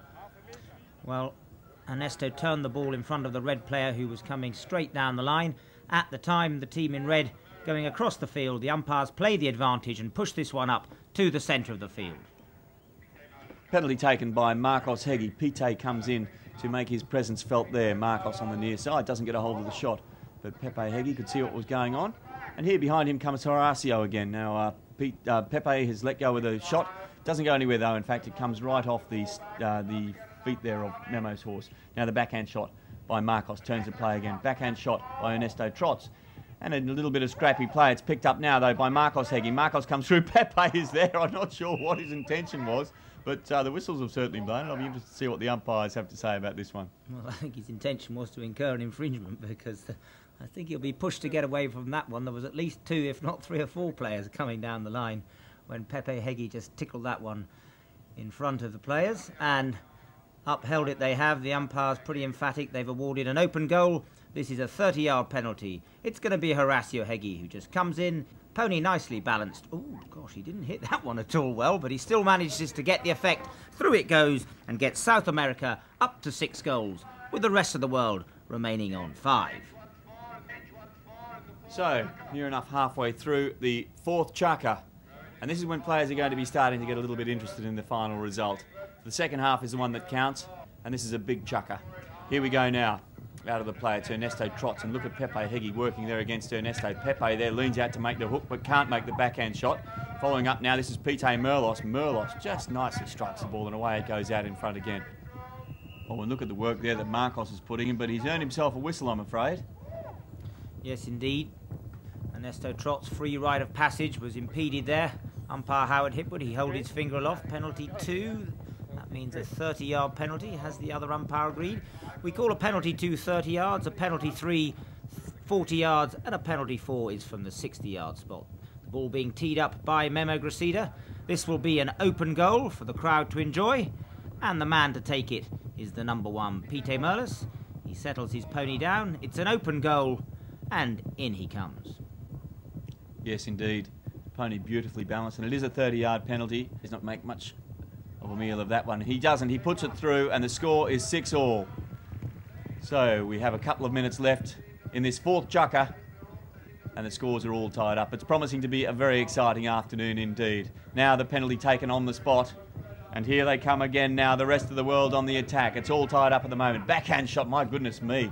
Horacio there really collected a bit of a bang on the way through, but here comes the shot, and look at these men now tracking it down. And oh, a little backhand shot there by Carlos Gracida, puts it across for Memo, and Memo's finished it off. Rest of the world go 1 up at 7-6 now. Well, yes, indeed, Jim. Horacio Heggie did incur quite a bump coming through there. Seems okay. Just have a look at the replay. Nice little tickle there from Carlos Gracida. Keeps the ball in play. In comes big brother Memo, who just picks it up and pops it between the flags to take them into the lead. Horacio's okay, and play restarts.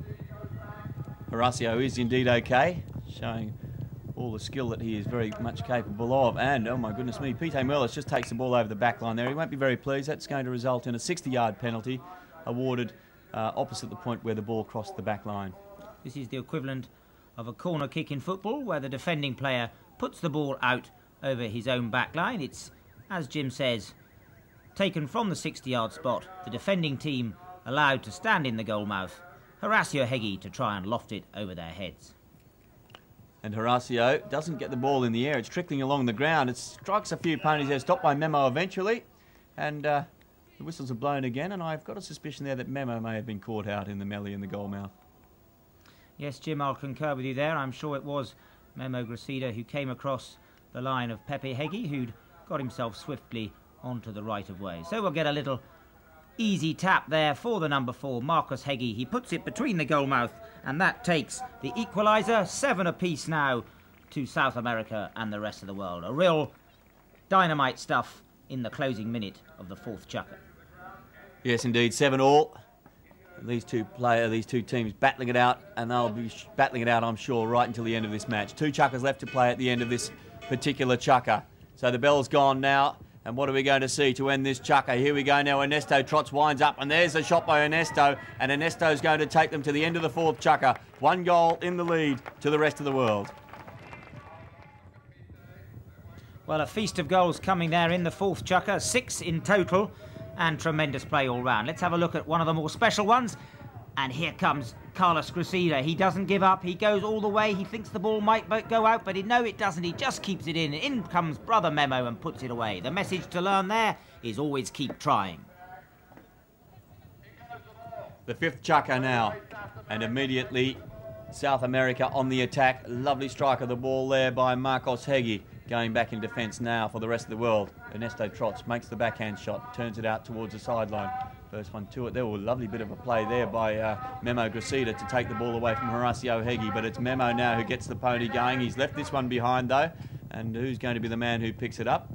Out to the sideline we come. There's a little feint there by Horacio. Makes the play in the end now, and it is Pepe. Lovely little backhand shot there by Pepe, putting Marcos on the ball. Marcos sent the pass through, and these guys have really played so often with each other, and a lovely little play there by Pepe to send the ball back to Marcos, who then immediately sent the ball forward to Pepe again. The ball's gone behind though, no goal. The score remains 8 goals to 7.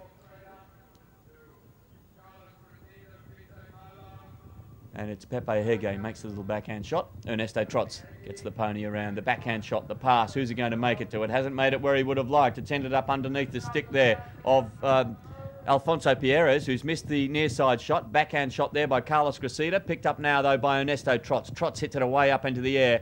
Where it lands, who knows? It's picked up now. Marcos Heggie, I think it was, who made the strike and puts the goal on the board. Well, Marcus Heggie puts another one on the board, 8 apiece.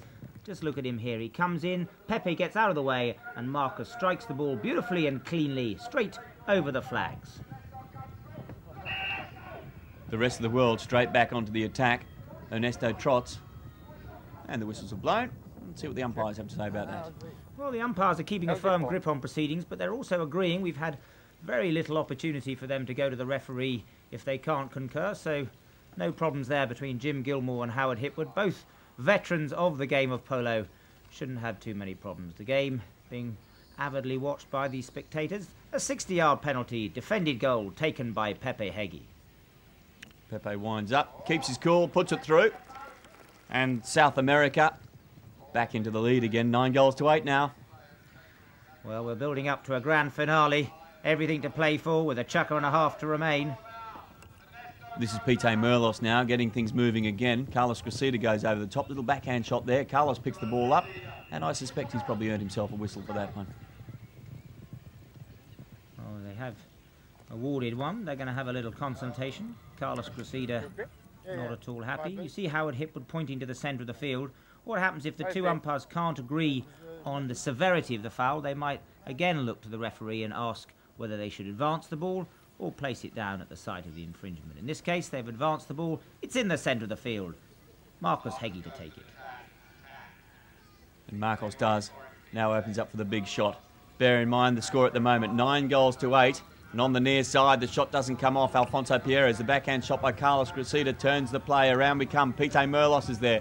Hard ridden, though, by Marcos Heggie, was the man riding him off. And now the play comes around. Look at Marcos, gets his pony going. Look at the way these ponies react. Stop, start, turn. Whatever these players want, the ponies give them. There's a backhand shot by Ernesto Trots. Around they come again. And Memo Gracida just takes the ball out of play over the boards. 9 goals to 8 now. 1 chukker and a very short amount of this chukker remaining. Whistle blown as the ball's gone out of play. That means the clock has stopped. Back in again now as Alfonso Prieres takes the ball away on the near side. Through it goes to Pepe Heggie. In the fray there, Memo Gracida. Memo opens up with a backhand shot, takes the ball out of danger just for the time being. Now it's Horacio Heggie. Horacio turns the play underneath the pony's tail.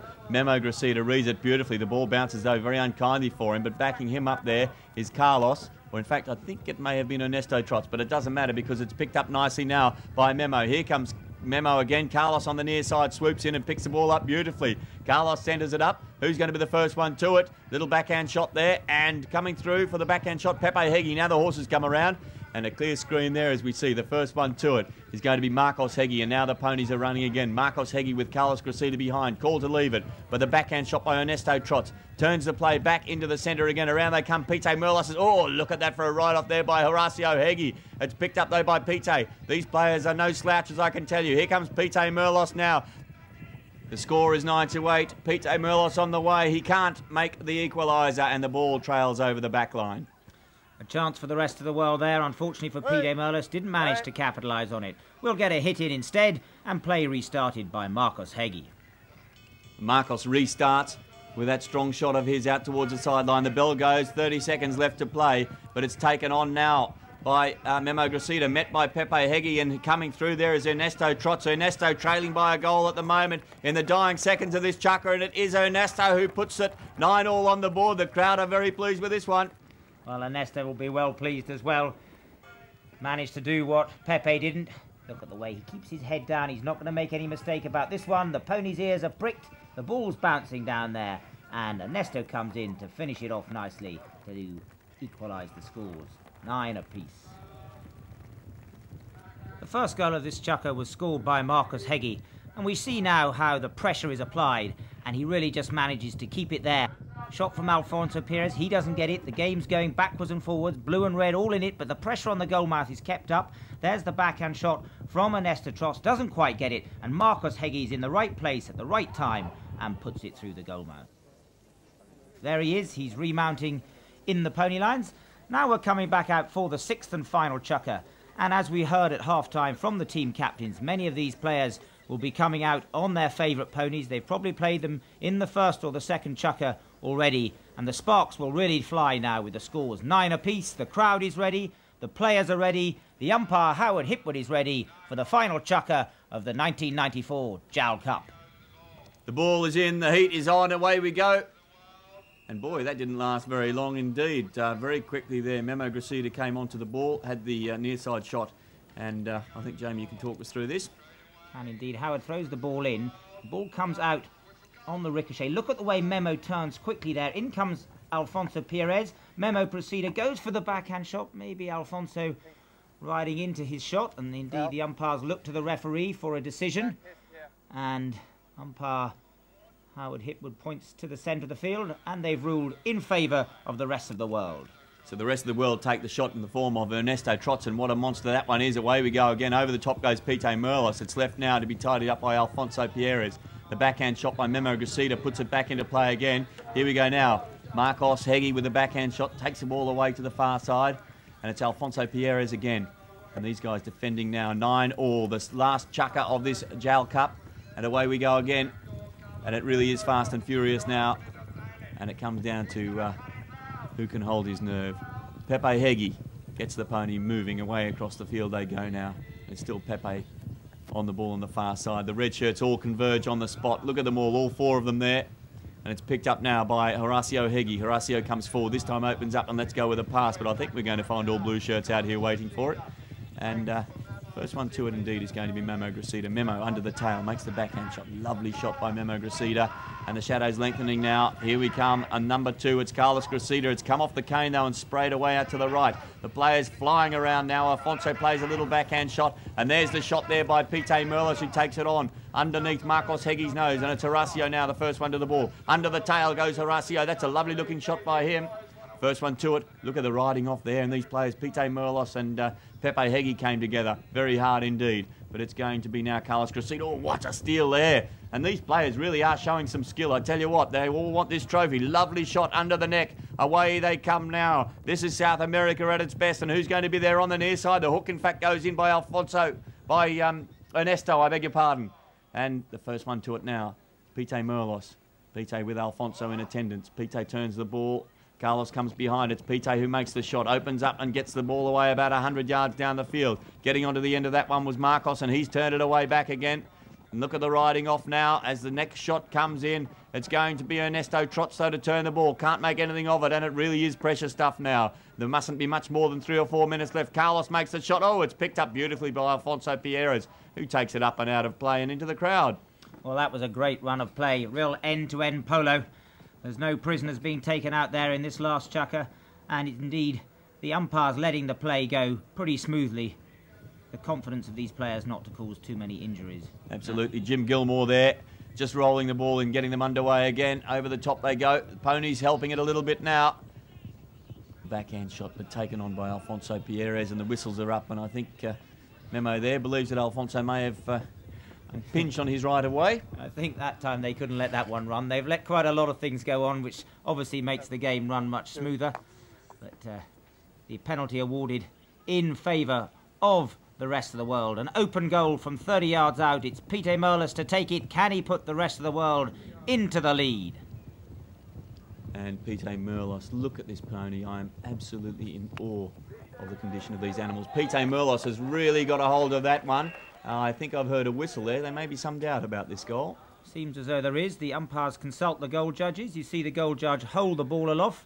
That means we'll get a hit in. So Pite Merlos, we get the look at him again, but he just pushes it over the top of the flags and wide. We restart play at the far end now. The score remains 9-all in this JAL Cup, and there aren't very many minutes left on the clock as the rest of the world take control. What's going to happen next, I wonder? Oh, my goodness me, that's come right off Pite Merlos' horse, and the horse race is on now, and away we go. Pite Merlos for the rest of the world. Look at these ponies go. Desperately, these players trying to get the next goal on the board to get a little bit of an advantage, both psychological and physical. And what a shot there. Pepe Heggie lifts it up into the air. What is going to happen next, I wonder? This is absolute drama. It's picked up now by Horacio Heggie. Horacio opens up, and I can tell you these players are flat out. These could be racehorses, and look at this man go. Horacio Heggie on his way to goal. Just a second ago, it was at the far end. Horacio Heggie, has he been stopped? Horacio Heggie can't make the next shot. First one to it. Who's it going to be? It's Pite Merlos who picks the ball up and lofts it up. And does he make it out of play? It comes off the boards on the far side. Fantastic polo, and just what you'd expect from players of this level. It's stopped now and picked up by Carlos Gracida. Look at this lovely grey pony. Carlos looks up for the team, and he's cool. Look at him. Could be the first chucky for that man. Stopped there by Pepe Heggie. Picked up on the near side now. I think that might have been Ernesto Trots. Now the backhand shot. Around they come again. Who's going to be the first one to it? It's Carlos. Picks up the bouncing ball, and it really is tense out there at the moment. Carlos puts that one out of play. And there goes the final bell. The scores are level. The 1994 JAL Cup is tied between South America and the rest of the world. Now we're going to have a little chance to look at the speed, agility and manoeuvrability of these ponies. Look at the speed of that pony that Horacio Heggie is riding. He's driving it on. In comes Carlos Gracida, and then look at this horse of Pite Merlos.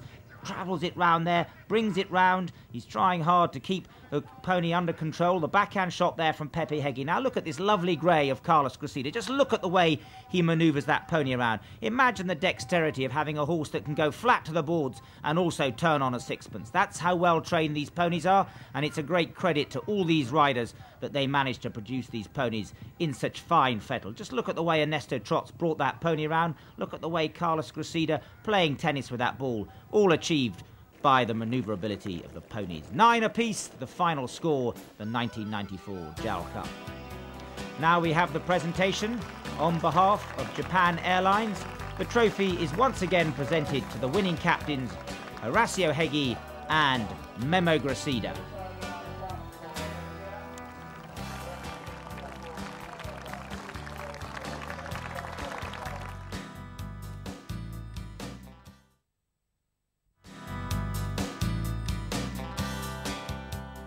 Welcome to the Guards Polo Club for the final match in the JAL series. In the previous 2 years, we have seen both games tied, first of all on 8 apiece and last year on 9 apiece. we've seen some of the greatest players in the world coming together to produce the highest rated polo matches in Europe.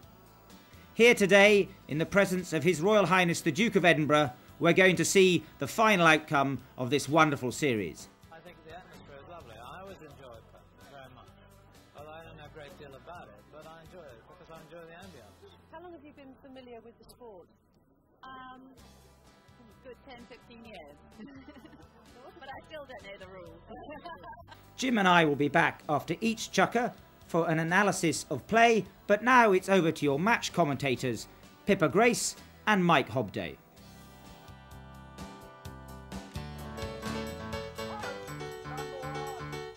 I think it's going to be a tough game, a good game. It's a good quality in both teams of players, and I hope we win. Well, I don't think I'm the number one. I just, it goes by years. I had a very good year last year, and I just try to keep playing at the best I can, and that makes me happy. I really don't want to be the best or consider the best. I just want to be as good as I can be and play as good as I can play and train. And I love the training more, as much as playing the tournaments. Question of controlling, keeping the ball in your side and try to put pressure on the other team instead of you taking all the pressure. The first job I have to do is just to stop them and try to back the ball to my number 3 so he can take the ball and put it on the attacking field.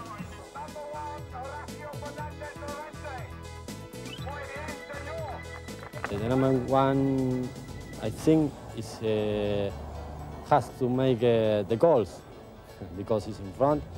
The other players, like at back, and they keep the ball to me, and I have to make the goals. No? The number 2 have to break their resistance from the back of their team. Let's say the number 3 is trying to make the play for his team, and the opposite number 2 is trying to break that, so he can open the way to my number 3 and the back of my team and go forward. Number 3 is the guy who has to, or try to, how you say it, make the team work, to try to keep everyone in position, and it's like the guy who thinks in the team.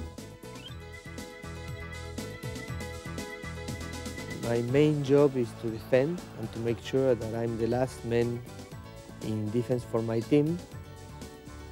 And as an exception, when I find a good opportunity, I go forward and I attack too.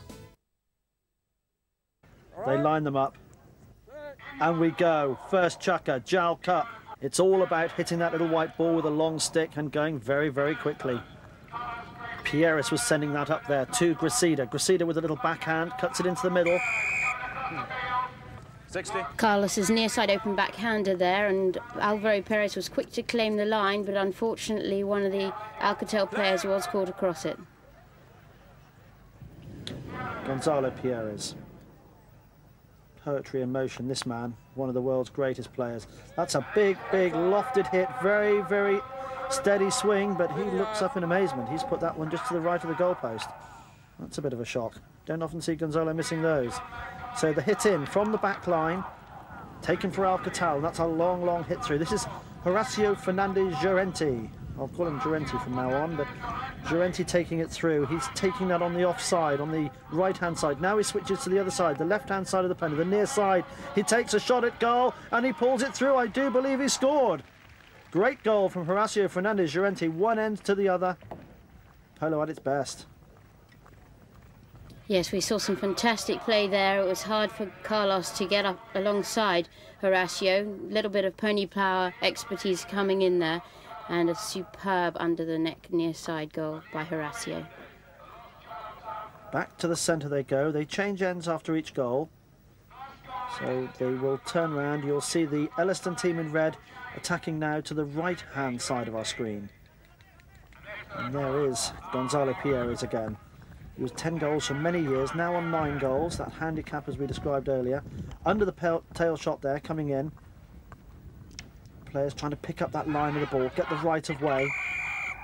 And again a whistle. Very close there in the goal mouth, and unfortunately as one of the Alcatel players went for that hook, his pony came round behind his opposition and inadvertently it became a foul hook. You saw there Alvaro Perez going for the goal shot and not being able to release through the ball. So the umpire calls play. The clock of course stops every time the whistle blows, and it's the easiest of penalties. Hit from the spot a couple of yards out. Gonzalo Pierres, thank you very much, he says, that makes amends. First chucker, and Elliston are looking very strong. There's the ball thrown in again. Remember, they change ends after every goal. Donoso, he knows so because he takes it on down, he takes it out right out to the far side. There's a right off and a half. Pressure on there, pushes his man out of the way, trying to get round onto that ball. But Carlos Gracida is very strong. He turns, gets the backhand in for Elliston, and he puts it through. Nice close-up of Gonzalo Pierres trying to get after Llorente. Llorente, though, loses possession with a bouncing ball.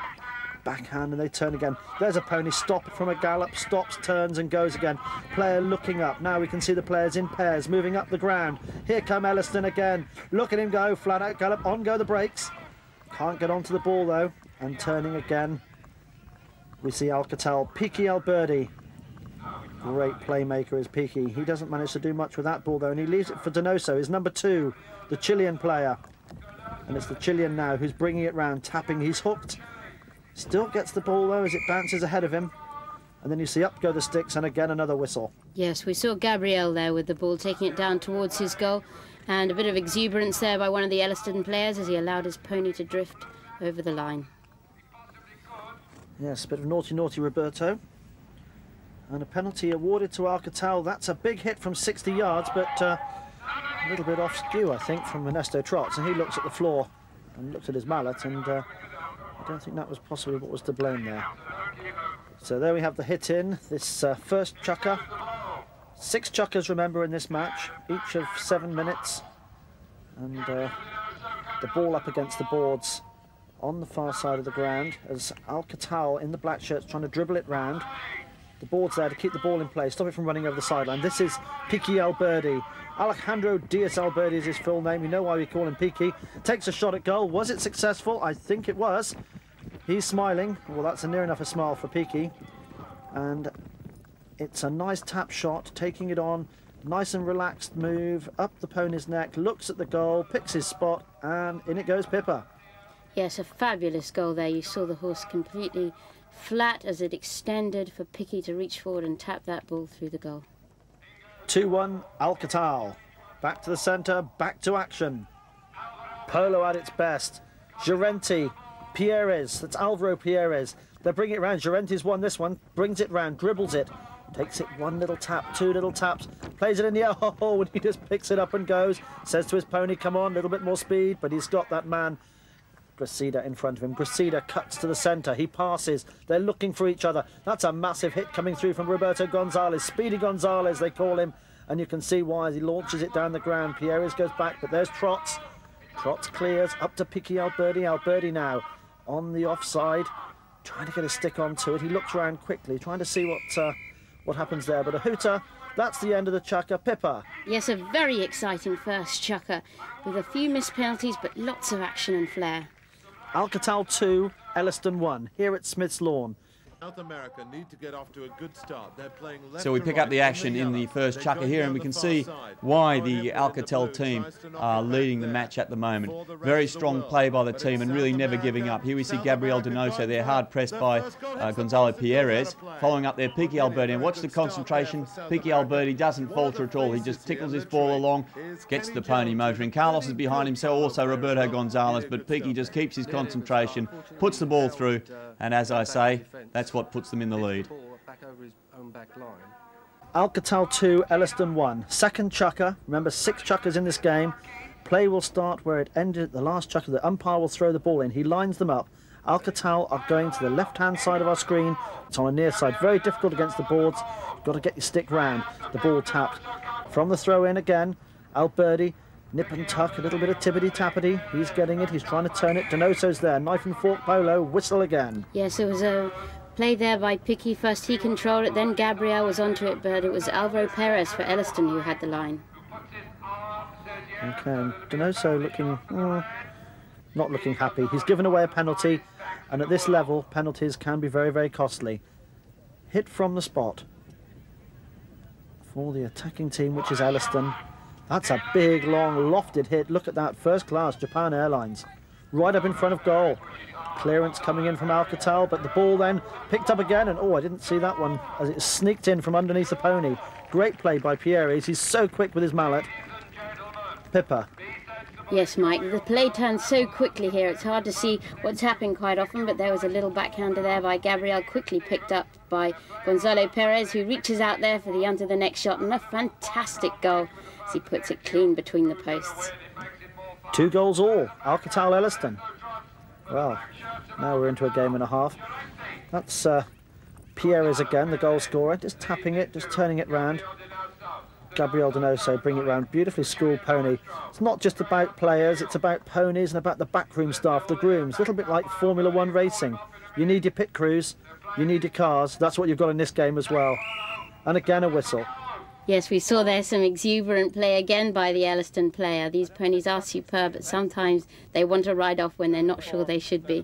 So we saw Gabriel with the ball and Carlos, unfortunately, going in there for the hook, and his pony just knocking the back there of Gabriel's arm, which is not allowed in polo.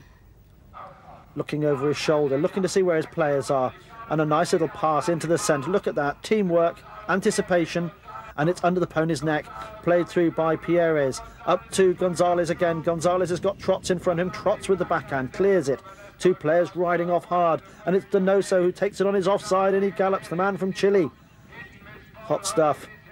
Tap, tap. Looks, he waits, he puts on the brakes. No point going for that one as Pierres comes back. Alvaro Pierres tapping it round. In goes the hook, but Pierres is way ahead of him. Beautifully mounted Pierres from Elliston, and he takes the ball up towards the goal, and he takes 1 tap and he takes 2 taps. He's going across the face of the goal. There's the shot. Oh, woodwork. Hits the post. Ball still in play though. He looks round, doesn't believe it. Ball's dead. Gresida on the line and scores. Pony power making the difference there. When you saw Pierres turning the ball, he streaked away from the Elliston players on that beautiful black horse owned by Kerry Packer. Goes for the shot there, bouncing off the post. And you saw a couple of the Alcatel players trying to come in and clear it. This unexpected play there. And a beautiful little touch backhand there from Perez. Wrong footing the Alcatel players, just leaving it open for Gresida to come in and put it straight through the centre of the post. A fabulous goal there for Elliston. So Elliston 3, Alcatal 2, here in this second chukker, and back to the centre they go. But we've got a game and a half ahead of us here. Umpire throws in, ball on the floor, tapped through by Gresida. Gresida looks for a little backhand. He's had a call from one of his players, but very quickly onto that was Llorenti, and Llorenti was able to hook up his man. Gonzalo Pierres taps it, goes past 2 players, Trots comes to him, Pierres again, but Trots, look at him, shoulders hunched, he wanted to get after that, but the pass is all the way through to Alvaro Pierres. Alvaro Pierres leaves it, and it's going to be taken through, and it's Gonzalo Pierres, one brother leaving it for the other. Great teamwork, great thoughts together, in it goes. Yeah, what a sitter there for Gonzalo. He would have been disappointed if he missed that one. Alvaro Pierres picking up on that pass from his brother, taking it on and just leaving it right there in the centre of the goal for Gonzalo to ride straight in and put it between the posts. So Elliston extend their lead, and it's a good chukker for them, this one. Obviously the pony power is beginning to tell, but only the second chukker. 4 goals to 2, Elliston against Alcatal. Plenty to keep the crowds happy and enthusiastic. The world's best. Ball backed up. Again it's Elliston. There goes the first bell. There's always 30 seconds after the first bell rings or until the ball goes out of play or indeed touches the boards as it did then. End of chukker number 2. So a sparkling chukker there by Elliston. They lead now by 4 goals to 2. 3 goals came to them, and we'll have a little chance to look at some of the play here. Gonzalo Perez drives the ball up nicely there to his number 4, Roberto Gonzalez, but it's Ernesto Trots who turns it around first of all. It's going to be picked up now by Gabriel Donoso, and he's being ridden hard by Alvaro Perez. Now let's look at this play of Alvaro Perez. He has some sparkling individual stuff. Alvaro Perez comes in onto the ball, turns it nicely, keeps the ball to himself. Difficult conditions. In comes Gabriel Donoso. He gets rid of him, and it's still Alvaro Perez going towards the goal mouth. Look at the two number 2s, Gracida and Donoso behind him, but it's still Alvaro Perez. Here comes the goal shot. Under the neck it goes. Hits the post. Wonderful stuff from him. He breaks hard. The ball is still in play, though, and backing up nicely, coming in there, is Carlos Gracida, who finishes it off. Chucker 3, Elliston 4, Alcatal 2. And the two greys, two beautiful looking greys, coming straight towards us. Yeah, no particular breed for polo ponies, but the Argentines have excelled in combining their national breed of criollo, the hardiness, with the speed of a thoroughbred to create one of the finest polo ponies in the world. Yes, and we've got some of the best ones out there, along with the best players. This is one of them. This is Alberti, and Alberti taking a shot across the face of the goal, goes to the little backhand, and oh, that was close. He cut that one exactly at 90 degrees, whereas in fact he really just wanted to get a bit of angle on it. And he looked around and, you know, yes, this and that, not happy. But Elliston definitely in the driving seat in the third chukker. Hit in, coming from the back line for Elliston, up against the boards. Little tap shot as Pierre is trying to get onto it. Pierre plays it underneath Alberti's pony. Giorenti meets it, plays it forward. Yeah, you saw a line there that was picked up quickly by Horacio down the boards, and unfortunately Gonzalo, reaching out for that near side shot, was caught. He hit it well here, but I should have hit it here. Okay. And indeed, the umpire's there, as you see, just conferring, and they're talking about the line, where he's pointing there. He's saying, that's the line, this is where he hit it, this is what he should have done. And you can see the right-of-way of the polo ball and the player. And it results in a penalty, a 60-yard penalty to Alcatal. Alberti. What's he going to do with this? He taps it once. He hasn't gone for the big hit. That one's going just wide, but he's going to pull it under the neck, and he shoots, and he says, that's better. First penalty today scored, and it's the easy way. Tapping it in, cutting down the angle. He's only got 30 yards to go for. Remember, no one's allowed to come in front of him, and you'll see on the replay as he does it. It's a tap. All the players have to get out of his way. No one wants to cross him and give away a foul right close to goal. Gives himself plenty of time, easy swing, goal. Yes, it was interesting to see there Perez reaching out for that hook, but it might have been a tricky one because he actually had to cross the line to get into that position, so I'm not sure he would have got away with it. 4 goals to 3, Elliston over Alcatal, Elliston in red, Alcatal in black, Jowl Cup. Ball underneath the pony, that's good teamwork, look at them, 1-2 behind each other. Alcatal, like a train at present, you can't stop them. This is Alberti again, and that's Alberti just taking it through, this time from open play. That grey pony Navida is certainly going very well for Piqué in this shucker. Beautiful, beautiful flat platform for hitting. You can see Piqué reaching back there, controlling the ball, waiting there for a pass from Horacio. He's looking back to see where the opposition is coming from, realising he's all alone. He's got loads of time to take that ball on through the goal. Yes, you see the ball bouncing there. It's slippy and it's a little bit greasy on top. The ground cutting up. 4 goals all in this third chukker. At half-time we will see everyone coming on to tread the divots, a well-known pastime of all the spectators. Alberti there just changing pony. But the conditions could be hampering some of the players. It's not running particularly smoothly for them. The ball picking up and bouncing. And there's a free hit the midway through this third chukker, taken by Gonzalez. And again, the Elliston penalty taking is a little bit awry today. And he looks around and has a grimace on his face. Hit in. Tapping the ball is Ernesto Trots for Alcatal. And then he fires it through 50-60 yards, deflected off a pony's legs. 2 players come over the top of the ball. Again, let's see who's going to get onto this one. It's Gracida. He reads the game so quickly, and there's Nonny, nice and steady in front of goal, and Gracida just taps it through. It's simplicity.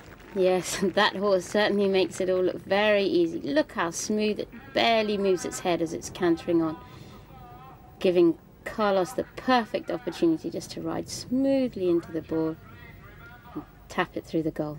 Yes, we didn't have any bounces there, no divots in the way on that one. And it's now 5 goals to 4. It's nip and tuck this game. Both teams now turning on the action, turning up the speed. Back to the centre, they change ends again. There's the ball thrown down, picked up by Donoso, and as he comes through, and the Elliston players there are whistle blown. Yeah, this is quite a tricky foul to see.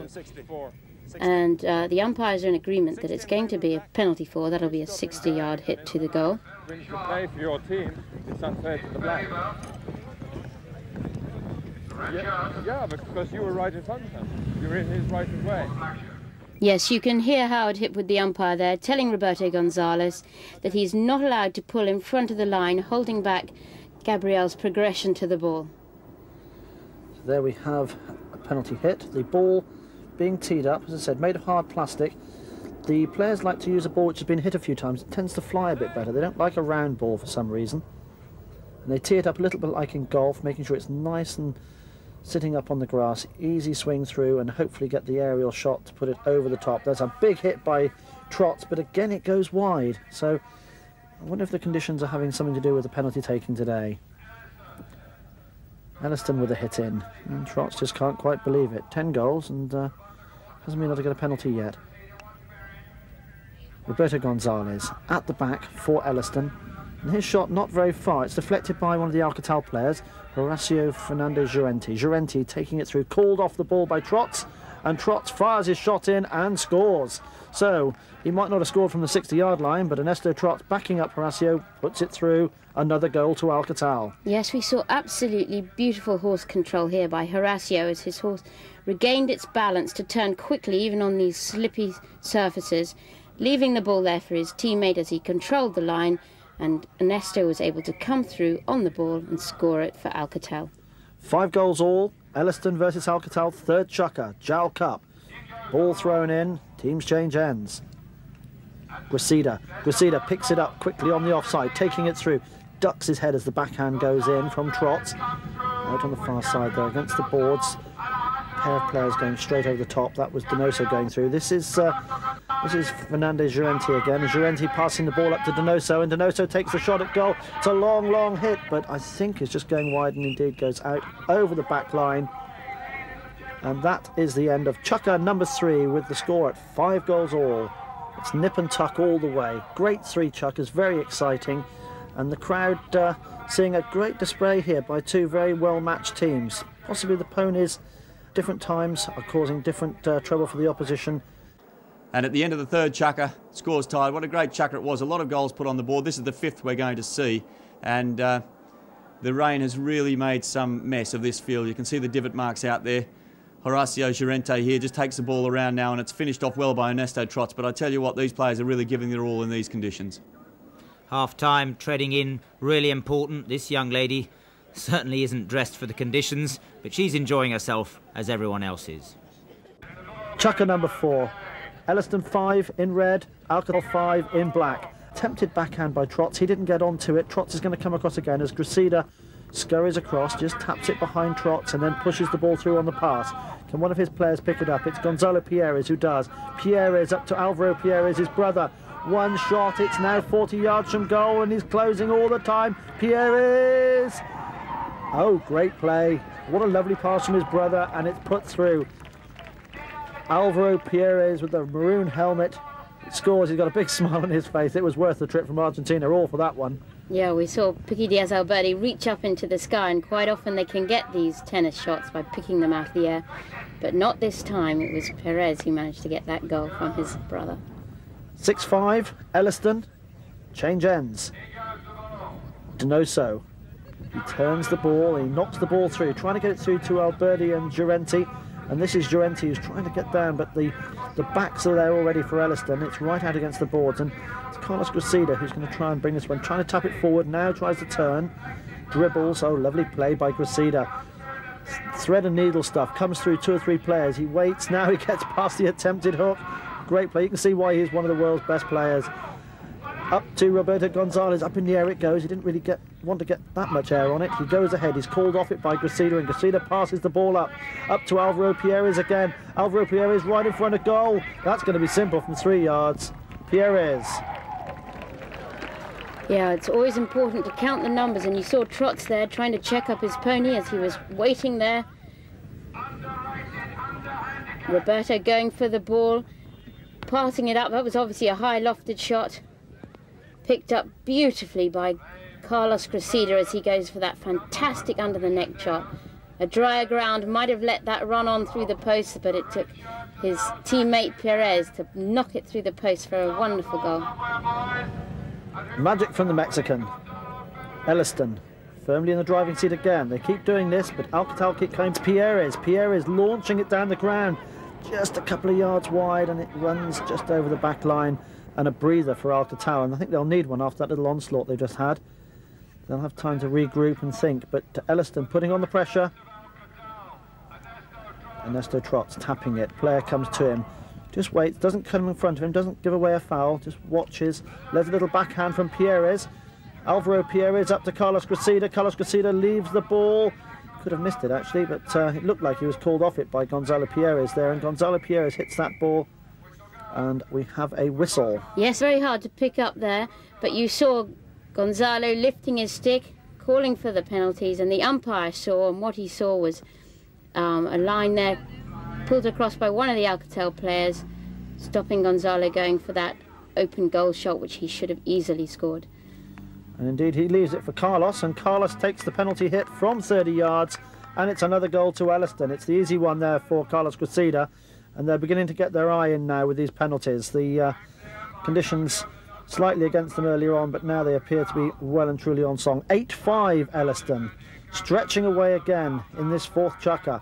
Alcatal wanting to get back into this game if they can. It's Donoso, and you will see his stick's broken there on the top. That's not going to help. Can't hit the ball if you haven't got a stick. And luckily the whistle goes, so he's going to go off and be able to change that one. And back to the action as Pierres puts it through to Cressida. Cressida's pass going straight up to Roberto Gonzalez. Gonzalez taking it through. Trots comes to him. Gonzalez going to try a shot. Is he? No, he cuts it into the middle. Here comes Cressida. Good backing up. There's the big hit, but oh, just wide. Unlucky for Carlos Cressida and Elliston, and that is going to be the end of the chukker. Great chukker to Elliston. Players go off into the lines to change their ponies. So it's Elliston White, the rest of the world, with their sponsor and patron Kerry Packer, 8 goals, and Alcatal, the South American team, with John Manconi on 5. The end of the fourth chukker. Elliston lead by 3. We'll get a chance to see why they managed to put themselves into this commanding position. The conditions terrible. The rain really teeming down now. Horacio Fernandez Llorente puts the brakes on, but coming in first of all there is Carlos Cressida. Carlos turns it nicely, hassled all the time by Horacio Llorente. Now Carlos puts the speed on, away he goes down the field. He's going to try and take this one all the way on his own. Now he sends it up to Roberto Gonzalez. In comes Roberto Gonzalez. He sends it forward up to the pearly gates. It goes down. It's going to drop really nicely indeed for his following teammate, and it's Carlos Cressida who sends a stupendous pass there, and it's going to be finished off nicely. Alvaro Perez puts it through the goal mouth. That's why they're 3 goals in the lead. Watching this, the 5th chukker as the players come out. 8-5, remember, Elliston over Alcatal. The JAL Cup, big occasion for English polo, this to host this one here at Smith's Lawn. And the players, again, a whistle right at the beginning of that chukker. So let's see what happens. Yes, as Gonzalez stretched back there for that near side backhand, it was rather like pulling up on the motorway with 2 cars coming down in the outside lane. Yes, Gonzalo caught across the line as those 2 players came through there, sticks raised, saying, "Umpire, look at me, this must be a foul."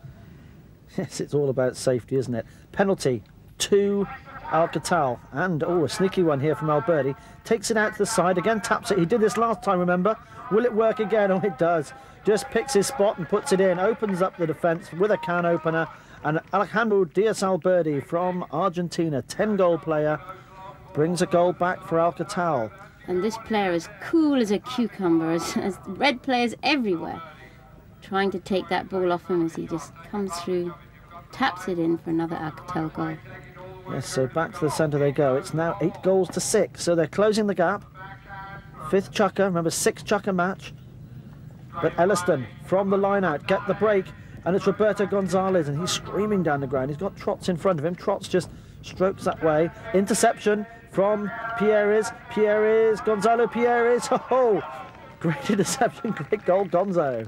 He makes it look so easy, and now you know why this player is really one of the rated players in the world and very, very experienced. He anticipated perfectly that open backhander from Ernesto, picking it up neatly on the offside and taking it away straight through the goal there. Yes, he was 10 goals for many a year, now 9 goals, but still everyone gives him a lot of respect. Gonzalo Pierres for Elliston White. 9 goals to 6, the 3-goal lead restored from the throw-in. Elliston on the attack, but Trotz, he stops and turns it. Crikey, look at that player come through there. And another one. In comes Trotz, and a whistle, Pippa. I don't quite know what he thought he could do there, but Ernesto went twice for the ball and twice couldn't quite get hold of it. You saw his pony's hind legs slipping away there. He's saying, please, umpires, please forgive me. Howard and Robert now conferring with the third man.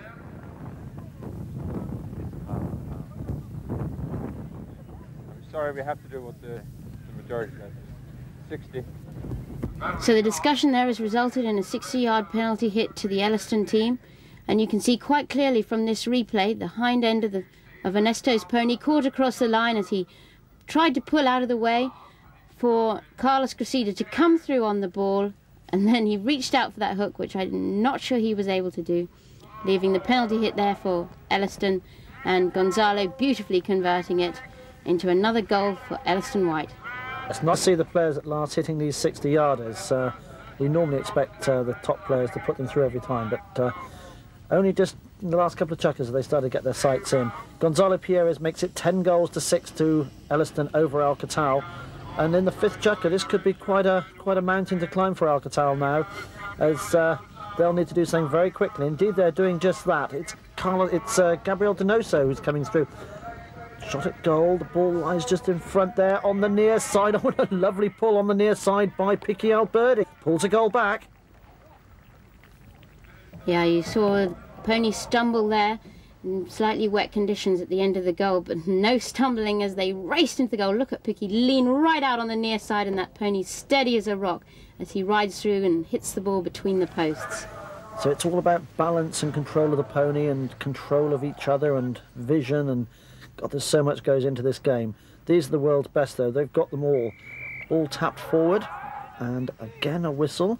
Yeah, you saw a little bit of a play there. Sometimes these things are aggressive, but no aggression there, as unfortunately Carlos's stick became hooked with Piqui as he tried to check up, slipping there in front of Picky's pony and catching hold of his stick. But you can see Piqui, true gentleman, reaching out there to pat him on the back and say, "Pardon, signor, no hard feelings." Penalty, 30-yard hit, taken by Horacio Fernandez Llorente for Alcatal, and through it goes. So Horacio taking the penalties now for Alcatal, and that's his first goal of the day, and it's a good one because it pulls the scores back. 10 goals to 8, Elliston over Alcatal in the 5th chucker.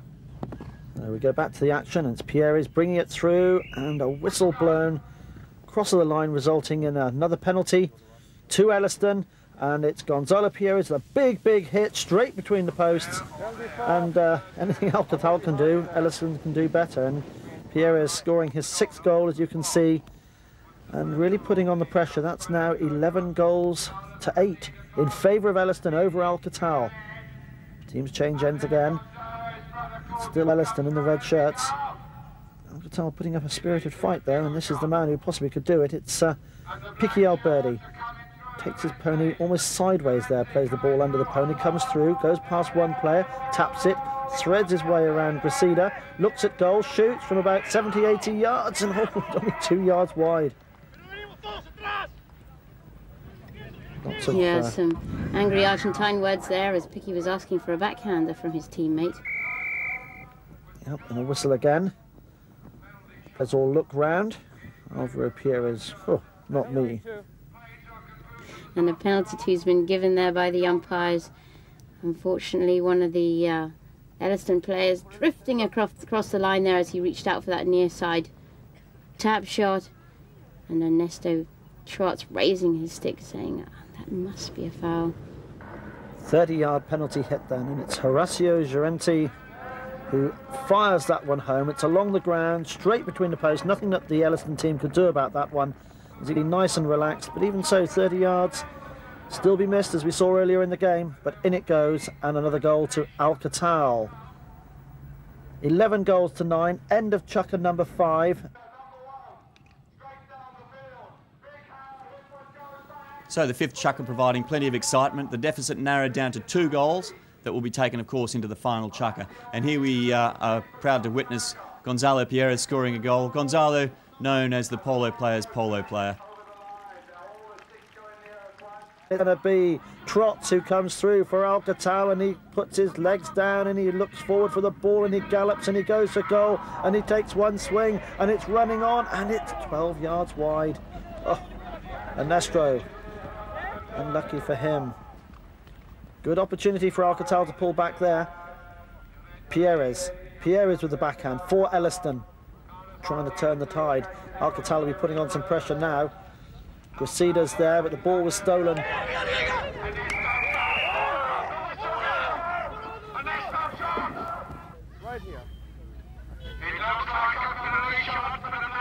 Yes, some frantic stick waving there as the two Elliston players desperately appealing against Picky's spectacular near-side shot. But it was the Elliston player himself who drifted across the line as Picky came through with the ball, and that's what gave rise to that penalty hit. So, and again there you see a whistle. As we can see on the screen, we've got a player coming across. It's not the line of the ball for the one player coming through, and as Trots came through for Alcatal in the black shirt, he had a player behind him and the red shirt player straight across in front of that second player, giving away a penalty a yard from the goal, and Ernesto Trots is there for Alcatal to score and make the score now 11 goals to 10. John Manconi, he's not smiling yet. They haven't won it, but they've closed the gap, as you see. 11-10 to Elliston, final chukker, everything to play for. We've got a whistle on the play there as the player came on the ball, and the umpires very quickly to spot that one. They've given a penalty in favour of Elliston. Carlos Gracida to take it. This could secure the game. It's a long, long, lofted hit. But, not successful. Now, are we going to see Alcatal getting ourselves back into this game? Pierres trying to pass the ball through, deflected off a pony. It's knocked down. It's an opportunity now. Picky Alberti. Alberti takes it under his pony's neck. It's the closing seconds of this game and we're really looking. He puts it up to Trots. Trots launches it down the ground. Trots taking it on. Trots again, tapping it once. It's going through. Oh, Gonzalo Pierres on the line. Gonzalo Pierres reaching out for that incredible back shot. No one thought he could possibly save that goal, least of all Ernesto Trots. And oh, some Latin temperament here.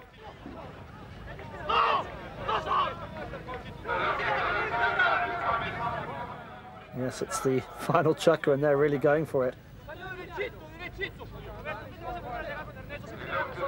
No one wants to give away a goal at this point. Gonzalo totally nonplussed by the whole thing. And the umpires have had a discussion with third man.